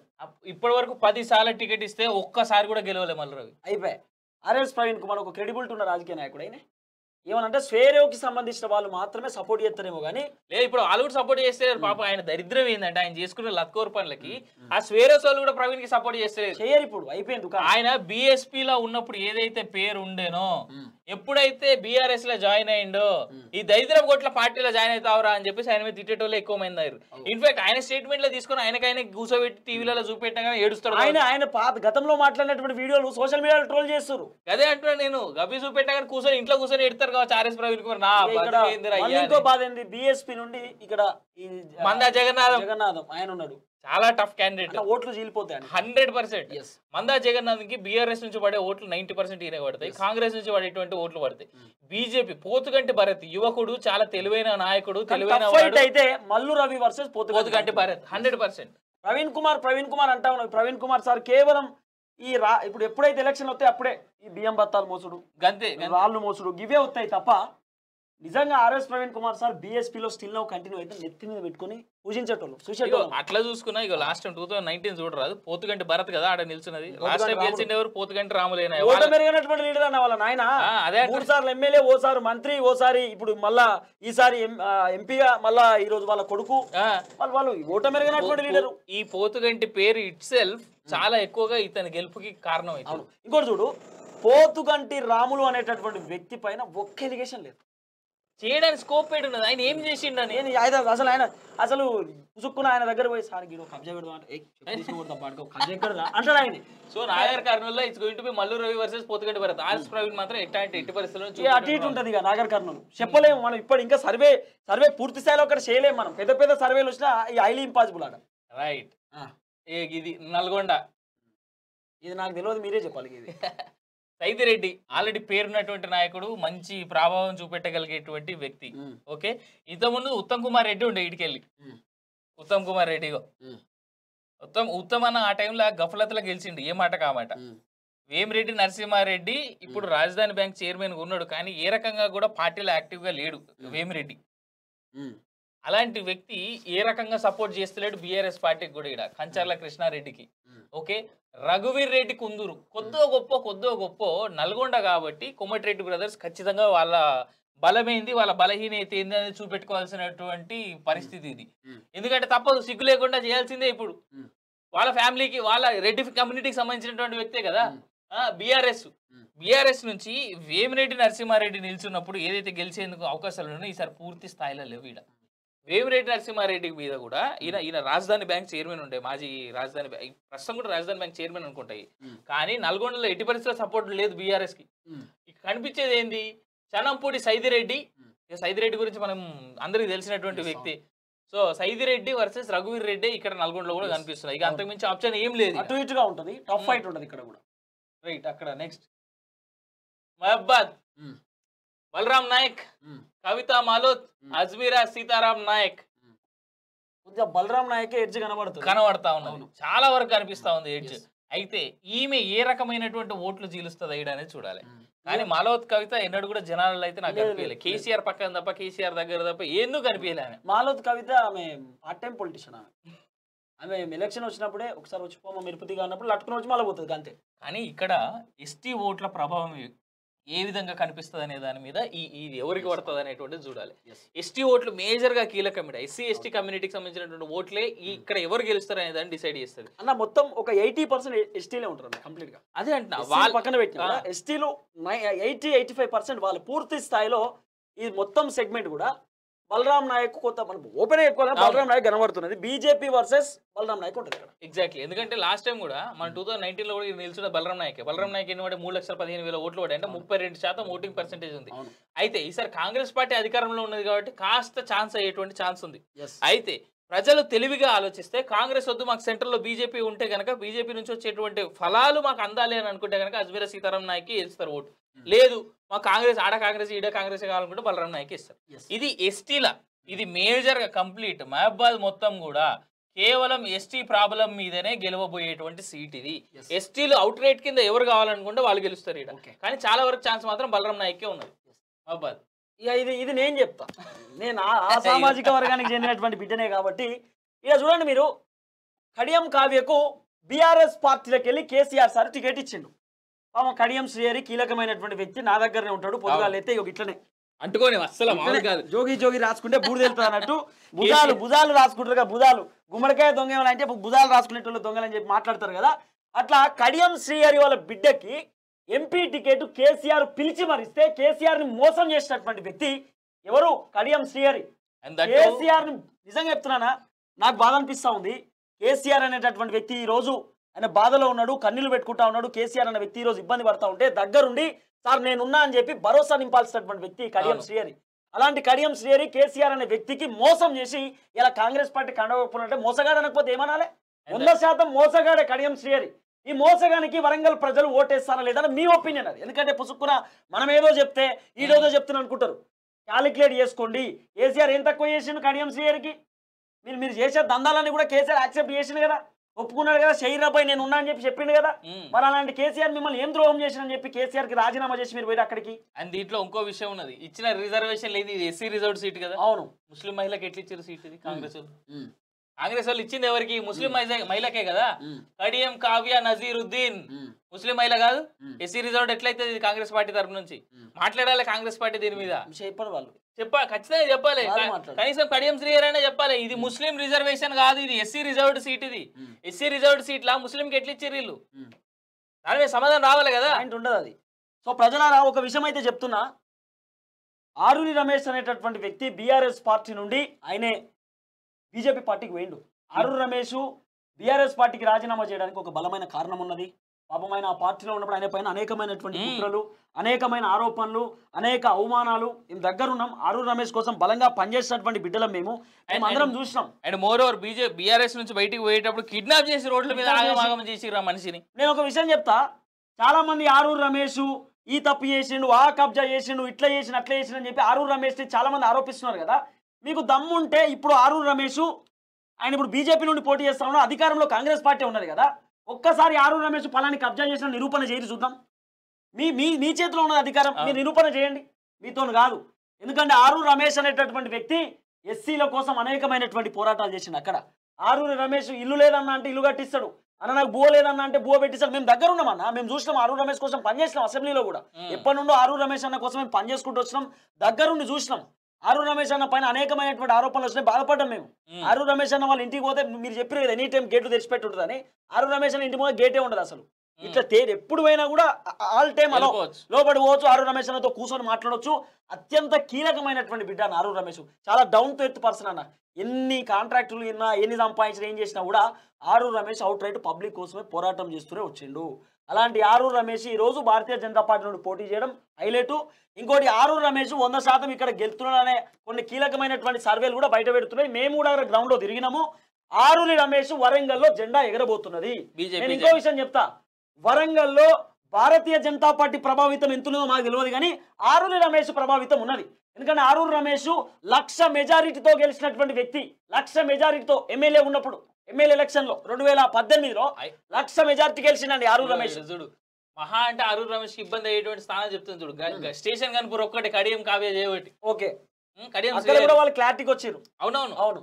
తర్వాత Warangal east west out rate, Bhupalpally out rate వేరే ఆప్షన్ లేదు. పరకాల, పాలకుర్తి, స్టేషన్ కనుపూర్ ఈ రెండు అటు ఇటుగా కొంత ఉండే అవకాశం కనబడవచ్చు. కానీ నేనైతే చెప్తున్నా ఆరూరి రమేష్ అన్న 100% వరంగల్లో గెలుస్తున్నాడు. మనం మాట్లాడుకున్నాం కదా, మేము మోదీ కోసము ఆరూరు రమేష్ ఓటేస్తామని చెప్తా ఉంటారేమో, కానీ అక్కడ మాత్రం వరంగల్లో ఆరూరు రమేష్ కోసం ఆరూరు రమేష్కి ఓటేస్తామని చెప్తాను. ఎందుకంటే పాపం ఆరూరు రమేష్ పైన సానుభూతి కూడా వచ్చింది అన్న. మొన్న ఎమ్మెల్యే కింద ఓడిపోయినప్పుడు కూడా అయ్యో మేము గిసోని క్యాండిడేట్ ఓడగొట్టుకున్నారని చెప్పి బాధపడ్డారు వాళ్ళు, నిజంగా బాధపడ్డారు. ఆరూరు రమేష్ పక్కా గెలుస్తున్నాడు, వేరే ఆప్షన్ లేదు వరంగల్. రైట్. ఇక నెక్స్ట్ ఆ పక్కన రైట్. ఇక ఖమ్మం లోక్సభ ఈడైతే కాంగ్రెస్ పార్టీ క్యాండిడేట్ అనౌన్స్ చేయలే ఇంకా. మేబీ ఇవాళ నైట్కి ఏమైనా రేపు న్యూస్ చదివే టైంకి, మార్నింగ్ న్యూస్ టైంకి ఏమైనా వస్తే రావచ్చు. పొంగులేటి ప్రసాద్ రెడ్డి అంట, కాదు పొంగులేటి తమ్ముడు. ఇది వీళ్ళు వికీపీడియాలో రాసుకున్నటువంటి పేరు, బట్ ఇంకా కన్ఫర్మ్ కాలే. అవునా? రైట్. కాలే. ఇగో ఇక్కడ హైలైట్ గోలే చెప్తా చూడు. అసలు నామా నాగేశ్వరరావు పేరు బీఆర్ఎస్ వాళ్ళు అనౌన్స్ చేసిర్రా? నామా నాగేశ్వరరావు ప్రచారానికి పోతుండా? ఒకటి చెప్పండి, నాకు ఒక పోల్ పెడదాము, పబ్లిక్ ని అడిగే ప్రయత్నం చేస్తా. నామా నాగేశ్వరరావు పోయేందుకు లేదు, తాండ్ర వినోదరావు ప్రభావం చూపెట్టేందుకు అవకాశం ఉన్నది. ఐఎన్సీ నుంచి పొంగులేటి ప్రసాదరావు పేరు వినిపిస్తుంది, కానీ ఇక్కడ రాసిరు పేరు, కానీ పొంగులేటి ప్రసాదరావు ఇప్పటి వరకు అసలు పేరు అనౌన్స్ చేయలే, ఏం చేయలే. ఖమ్మంలో తెలంగాణలో బీజేపీకి ఎన్ని సీట్లు వస్తాయని పెట్టినా? అంతే, తెలంగాణలో బీజేపీకి ఎన్ని సీట్లు వస్తాయి? 10, 8, 6. Right right. పోల్ పెడతా ఉన్నాం, దీనికి రెస్పాన్స్ ఇచ్చే ప్రయత్నం చేయండి. అంతసేపు మీరు కంటిన్యూ చేయండి. ఇగో ఇక్కడ చూసుకుందాం. కాంగ్రెస్ ఖమ్మం వరకు వస్తే, ఖమ్మంలో కాంగ్రెస్ ఇప్పటి వరకు పేరు అనౌన్స్ చేయలే. ఇది రాంగ్ నేమ్, ప్రస్తుతానికైతే ఇది wrong name. Maybe Wikipedia Congress రెండు ఒకటే కాబట్టి మేబీ వాళ్ళ పేరేమైనా అనౌన్స్ చేస్తే చేసి ఉండొచ్చు కావచ్చు. సో పొంగులేటి ప్రసాద్ రెడ్డి అనేటువంటి పేరు మాత్రం చాలా వరకు మనం దూరం పెట్టాల్సిందే. తర్వాత నామా నాగేశ్వరరావు ఇప్పటివరకు రాలేదు. నామా రేపో మాపో కాంగ్రెస్ జాయిన్ అయ్యేకి అవకాశం ఉంది. నామా కాంగ్రెస్ లో జాయిన్ అయితే it's going to B tough fight between Congress versus BJP. ఎవరు గెలుస్తారు అనేటువంటిది తెలియని మాట ఇప్పటి వరకు అయితే. చూద్దాం ఏం జరుగుతుంది అనేటువంటిది. కాంగ్రెస్ నుంచి పేరు అనౌన్స్ అయితే మాత్రం మనం ఏం చెప్పలేం, కానీ నామా గెలిచేందుకు అయితే చాలా వరకు ఛాన్సెస్ ఉన్నాయి. అట్లే తాండ్ర వినోదరావు మొన్న జరిగినటువంటి ఆయన చేసినటువంటి ర్యాలీతో మాత్రం కాంగ్రెస్ లో ఖమ్మంలో ఉన్నటువంటి ప్రజల్లో చాలా డిఫరెన్స్ అయితే వచ్చింది. అడుగుదామన్నా, ప్రజల మీ ఒపీనియన్ చెప్పండి. బీజేపీకి తెలంగాణలో ఎన్ని సీట్లు రావచ్చు? ఎందుకంటే వేవ్ కనబడుతున్నది భారతీయ జనతా పార్టీకి. ఒకసారి మీరు చెప్పే ప్రయత్నం చేయండి. భారతీయ జనతా పార్టీకి ఈ తెలంగాణ రాష్ట్రంలో 17 సెగ్మెంట్లు ఉంటే దాంట్లో ఎన్ని సెగ్మెంట్లు వచ్చేటటువంటి అవకాశం ఉండొచ్చు? సో దయచేసి మీ ఒపీనియన్ ని ఒకసారి మాకు చెప్పే ప్రయత్నం చేయండి. ఇది చాలా ఇంపార్టెంట్ ఒపీనియన్ ఇది. సో మీరు పోల్లో రెస్పాన్స్ కండి, దయచేసి ఈ పోల్ పెట్టాము, రెస్పాన్స్ అయ్యే ప్రయత్నం చేయండి. ఇక్కడ తెలంగాణలో బీజేపీకి ఎన్ని సీట్లు వస్తాయి అని చెప్పినాము. 10, 8, 7. దయచేసి రెస్పాన్స్ ఇచ్చే ప్రయత్నం చేయండి. అట్లనే సబ్స్క్రైబ్ కూడా చేసేటటువంటి కార్యక్రమం చేయండి. 2,48,000 మంది ఉన్నారు. ఆల్రెడీ ఇంకో 50 మంది కొడితే కథం 2,49,000 పడతాయి. చూద్దాము మీరు ఎంతమంది కొడతారు అనేది. సో మా సబ్స్క్రైబర్స్ని కూడా నేను మా అన్న ఇద్దరం ఒక రోజు చీఫ్ గెస్ట్ గా పిలుస్తాము సబ్స్క్రైబర్ ఏదో ఒక రోజు ఖచ్చితంగా చాలా ఇంపార్టెంట్. సో దయచేసి సబ్స్క్రైబ్ చేసుకునేటటువంటి ప్రయత్నం కూడా చేయండి. 950 ఉన్నారు, ఒక 50 మంది అయితే మనం టార్గెట్ రీచ్ అవుతాము. ఒకసారి చూద్దాము. 10 నేను కొట్టి చూస్తా. నువ్వు 10 కొట్టా చాలా మంది ఆల్రెడీ 10 వచ్చేటట్టు కొడుతున్నాయి. 74% మంది, 71%. సో మీరు పోల్లో రెస్పాన్స్ అవ్వండి. దయచేసి మీరు సబ్స్క్రైబ్ కూడా చేసుకునేటటువంటి ప్రయత్నం చేయండి. 70 ఓట్లు పడ్డాయి. ఇప్పుడు పడ్డ 70 ఓట్లలో కూడా 10 సీట్లు వస్తాయని 69 మంది, 7 ఓట్లు వస్తాయి, 7 సీట్లు వస్తాయని 19 మంది ఇచ్చేస్తున్నారు. రైట్ గా ఖమ్మం ఫైనల్ క్లోజ్ చేద్దాం. ఖమ్మంలో నామా నాగేశ్వరరావు కనుక బీజేపీ కాంగ్రెస్ లో జాయిన్ అయితే నామా గెలుస్తాడు, లేదు అంటే తాండ్ర వినోద్రావు గెలిచేందుకు ముమ్మాటికి ఛాన్స్ ఉన్నాయి. నామా నాగేశ్వరరావు ఈ రోజు వరకు కూడా ప్రచారం చేసినటువంటి పాపం మాత్రం చేయలేదు బీఆర్ఎస్ పార్టీ తరఫున నుంచి. ఆయన సైలెంట్ గా ఉన్నాడు. ఇప్పుడు ఈ ఖమ్మంలో డిఫరెంట్ యాంగిల్ ఉంటుంది అన్న. ఈ రెడ్ల బ్యాచ్ ఇదంతా ఇక్కడ అంటే ఇది ఖమ్మ సామాజిక వర్గం ఎక్కువగా ప్రభావితం చూపిస్తుంది. ఖమ్మము చాలా వరకు నీకు కమ్యూనిస్టులు ఒకటి, తర్వాత టీడీపీ ప్రభావం కూడా చాలా ఎక్కువ ఇక్కడ. ఆంధ్ర స్లాంగ్ కొద్దిగా చాలా చాలా చాలా ప్లస్ కమ్యూనిస్టులు ఇక్కడ వీళ్ళ ప్రభావం చాలా ఎక్కువ. సో ఇలాంటి ప్రభావంలో కూడా మొన్న తాండ్ర వినోదరావుకి సంబంధించిన నేను ఆయన నామినేషన్ చేసే రోజు నేను ఖమ్మంలోనే ఉన్నా. చాలా మందిలో మార్పు విన్నా. మేము మోడీకి ఓటేస్తున్నాం అనేటువంటి మాట అక్కడ జనాల్లో నేను విన్నా. సో ఆ మాట ప్రకారంగా నేను చెప్తున్నా. I don't belong to any party, but I can నేను ఆ రోజు అక్కడ ఉన్నా కాబట్టి క్లియర్ గా చెప్పగలుగుతున్నాను. ఎందుకు పట్టుకొచ్చిన నేను ఇదైతే క్లారిటీ ఉంటుంది. ఇదైతే రైట్ గా లాస్ట్ వేరే వాళ్ళ నేను పట్టుకొస్తుండే జనరల్ చెప్తున్నా. వేరే ఇప్పుడు బ్యాచ్ ఉంటుంది మన తాన, వాళ్ళు వస్తే బీజేపీ కాంగ్రెస్ బీఆర్ఎస్ అనేది బీఆర్ఎస్ ఓపెన్ గా చెప్పినాం. వాడు గెలిచేటట్టు ఉన్నారా బాబు అని చెప్పి మేము చెప్పేసినాం. కాంగ్రెస్ మల్లురవి కొద్దిగా అటు ఇటు ఉందని చెప్పినాము. భువనగిరి మాత్రం క్లియర్ గా బీసీ బిడ్డల చేతులు ఉన్నదబ్బా. బూర నరసయ్య గౌడ్ బీసీ బిడ్డలు శ్యామల ఏం పోరాటం చేసి లాఠీ దెబ్బలు తిన్నానని ఇచ్చిందట. మరి నేను తిన్నా. మరి నేను 14 రోజులు జైలుకు పోయి వచ్చిన పబ్లిక్ కోసం. మరి నాకు ఇస్తే అయిపోగా టికెట్ అనిపిస్తుంది నాకు. ఏమిటికే మరి ఇది చామల కిరణ్ కుమార్ రెడ్డి, క్యామ మల్లేష్, బూర నరసయ్య గౌడ్ బీసీ బిడ్డ. వీళ్ళిద్దరు అదే సామాజిక వర్గానికి చెందిన వాళ్ళని నేను అనుకుంటున్నా. కానీ రేవంత్ రెడ్డి అట్లీస్ట్ ఆలోచన చేయాల్సినటువంటి అవసరం ఉంటుండేనేమో. ఈ చామలకి ఇచ్చే ముందు రెడ్డిల ఓట్లు కేవలం 53,000 ఓట్లు మాత్రమే ఉన్నాయి. బూర నరసయ్య గౌడ్ సామాజిక వర్గానికి చెందిన ఓట్లు 4 లక్షల 4 లక్షల ఓట్లు. ఎట్లా ఈ లాజిక్ ఎట్లా మిస్ అయింది కావచ్చు రేవంత్ రెడ్డి అనేది నాకు అర్థం కాదు ఇప్పటిదాకా. ఇగో ఆల్రెడీ మనం చాలా సందర్భాల్లో చెప్తూనే ఉన్నాం. బీజేపీకి ఇది కాంగ్రెస్ పార్టీ చేయాలనుకునేటువంటి సపోర్ట్ ఏదైతే ఉందో అది దీని ద్వారా తెలిసేందుకు ఛాన్సెస్ ఉన్నాయని. ఒక 5 ఎంపీ స్థానాలు కాంగ్రెస్ పార్టీ బీజేపీ గిఫ్ట్ ఇవ్వబోతుంది. ఇంకో 5 ఎంపీ స్థానాలు బీఆర్ఎస్ పార్టీ బీజేపీకి గిఫ్ట్ ఇవ్వబోతుంది. 10 అంటావు మొత్తం. సో ఇక అది మనం మాట్లాడుకోకూడదు. 9 వేసుకుని మనం ఉపాయం కట్టవచ్చు అంటూ అట్లా. సో ఇక్కడ అవుట్ రేట్ గా వీళ్ళంతా కలిసి ఇటు కాంగ్రెస్ పార్టీ కానీ ఇటు బీఆర్ఎస్ కానీ కలిసి బీజేపీ పార్టీకి గిఫ్ట్ గా పోతున్నారు 10 స్థానాలు అనేటువంటి. సో మీరు జనరల్ గా చెప్పండి అన్న, భారతీయ జనతా పార్టీకి ఒక 8 రావచ్చు అన్న. 100%. ఇగో బీజేపీకి 8 రావచ్చు. ఒక ఎంఐఎం స్థానాన్ని అయితే మనం పక్కన పెడదాం. సింపుల్ లాజిక్ తిరుపతి ఇట్రా. బీజేపీకి 8 నుంచి 10. Okay. Plus or minus 2. Okay okay. Congress party వీళ్ళకు కూడా 8 రావచ్చు, plus or minus 2. Okay. BRS ఎక్కువ plus or minus 1. Plus or minus 1. Okay. ఇక మిగిలింది ఏంది ఎంఐఎం. 90% ఆ ఒక్క స్థానం వాళ్ళకి అట్లే ఉంటుంది. 90% హైదరాబాద్ ఆప్షన్ లేదు.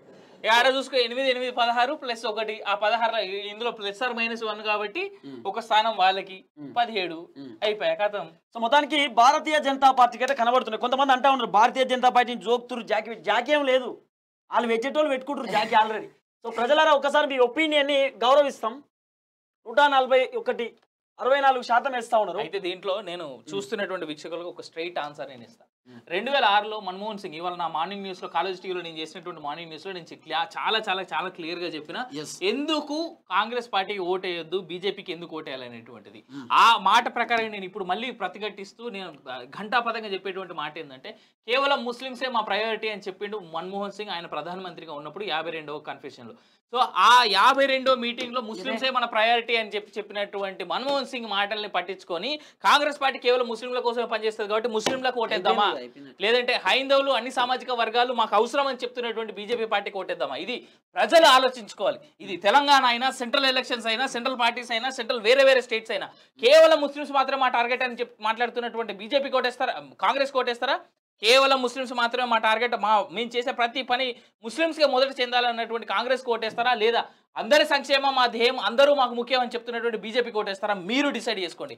ఈ మాట తప్పైతే రండి నాకు మెసేజ్ చేయండి, లేదా తిరుపతికి పర్సనల్గా మెసేజ్ చేయండి. మన్మోహన్ సింగ్ మాట్లాడిన మాటలు నేను మీకు వినిపిస్తా, చూపిస్తా. కాలోజీ టీవీకి ఓండి పొద్దుగా చేసినటువంటి వీడియో ఎనాలిసిస్ లో నేను క్లియర్ గా చూపెట్టా మన్మోహన్ సింగ్ ఏం మాట్లాడారు. దయచేసి ప్రజలారా, Kaloji TV every day morning news 9 o'clock ఉంటుంది. 8 మార్చేసిరా 8 o'clock ఇది ఎక్కడికైతే మారుతారు 8 గంటలకు ఉంటుంది. సో 8 గంటలకు దయచేసి కొంచెం చూసే ప్రయత్నం చేయరు. Kaloji TV every day early morning 8 o'clock. ఇక నేను ఎక్కువ చెప్పాను కానీ మీరు ఏ వార్తలు చూస్తారో మాకు ఎరిగి అది బంద్ చేసి ఇట్లా, ఎందుకంటే ఆ వార్తలన్నీ ఒకటే కాడ జోకేటట్టు కూడా కనబడుతున్నాయి కాబట్టి జోకుడు వార్తలు మన తాను ఉండయి. కాలోజీ టీవీకి ఇది మార్నింగ్ పూట కాలేజ్ టీవీలో నేను చేసిన అనాలిసిస్ ఇక నేను దీంట్లోనే చూపిస్తా. మన్మోహన్ సింగ్ మాట్లాడిన మాటలు మీకు వినిపిస్తే నాకు తెలిసి మీరు పిచ్చోళ్ళు అవుతారు. నేను చెప్తున్నా కదా, మన్మోహన్ సింగ్ చాలా క్లియర్గా చెప్పిండు తెలుసా. దీంట్లో మన్మోహన్ సింగ్ కూడా వస్తారు. నువ్వు ఎందుకు లేట్ అవుతున్నావు, ఇగో జర్ర ఒక్క నిమిషం ఆపి కాబట్టి ఈడైనా మన్మోహన్ సింగ్ ఈడ వచ్చిండు. ఇగో తెలుగాడు ఈయనేం మాట్లాడిండో ఇంటే జనాలు విస్తుపోతారు. నిజంగా చెప్తున్నాను చూడు, ఇగో అంటున్నాను కాదు కానీ తిరుపతి ఎంత దారుణమైన స్టేట్మెంట్ తెలుసా మన్మోహన్ సింగ్.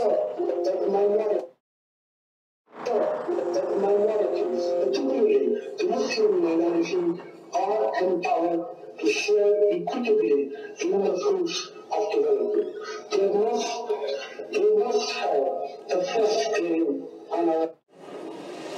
అది ముస్లిం మైనారిటీసే మా మెయిన్ టార్గెట్, అలాగే మా ఫస్ట్ ప్రియారిటీ అని చెప్పిండు మన్మోహన్ సింగ్. సో గసంటోళ్ళకి ఓటేస్తారా, లేదా దేశం ముఖ్యం దేశమే ముందు అనుకున్నటువంటి బీజేపీ ఓటేస్తారా? మీరు డిసైడ్ చేయండి. రైట్ ప్రజలారా, దయచేసి సబ్స్క్రైబ్ చేసుకోరు, ఎందుకంటే 977 అయింది. ఒక 20 మంది అయితే మనం వెళ్ళా బచాయించవచ్చు. కరెక్ట్. సో దయచేసి సబ్స్క్రైబ్ చేసుకునేటటువంటి ప్రయత్నం చేయండి.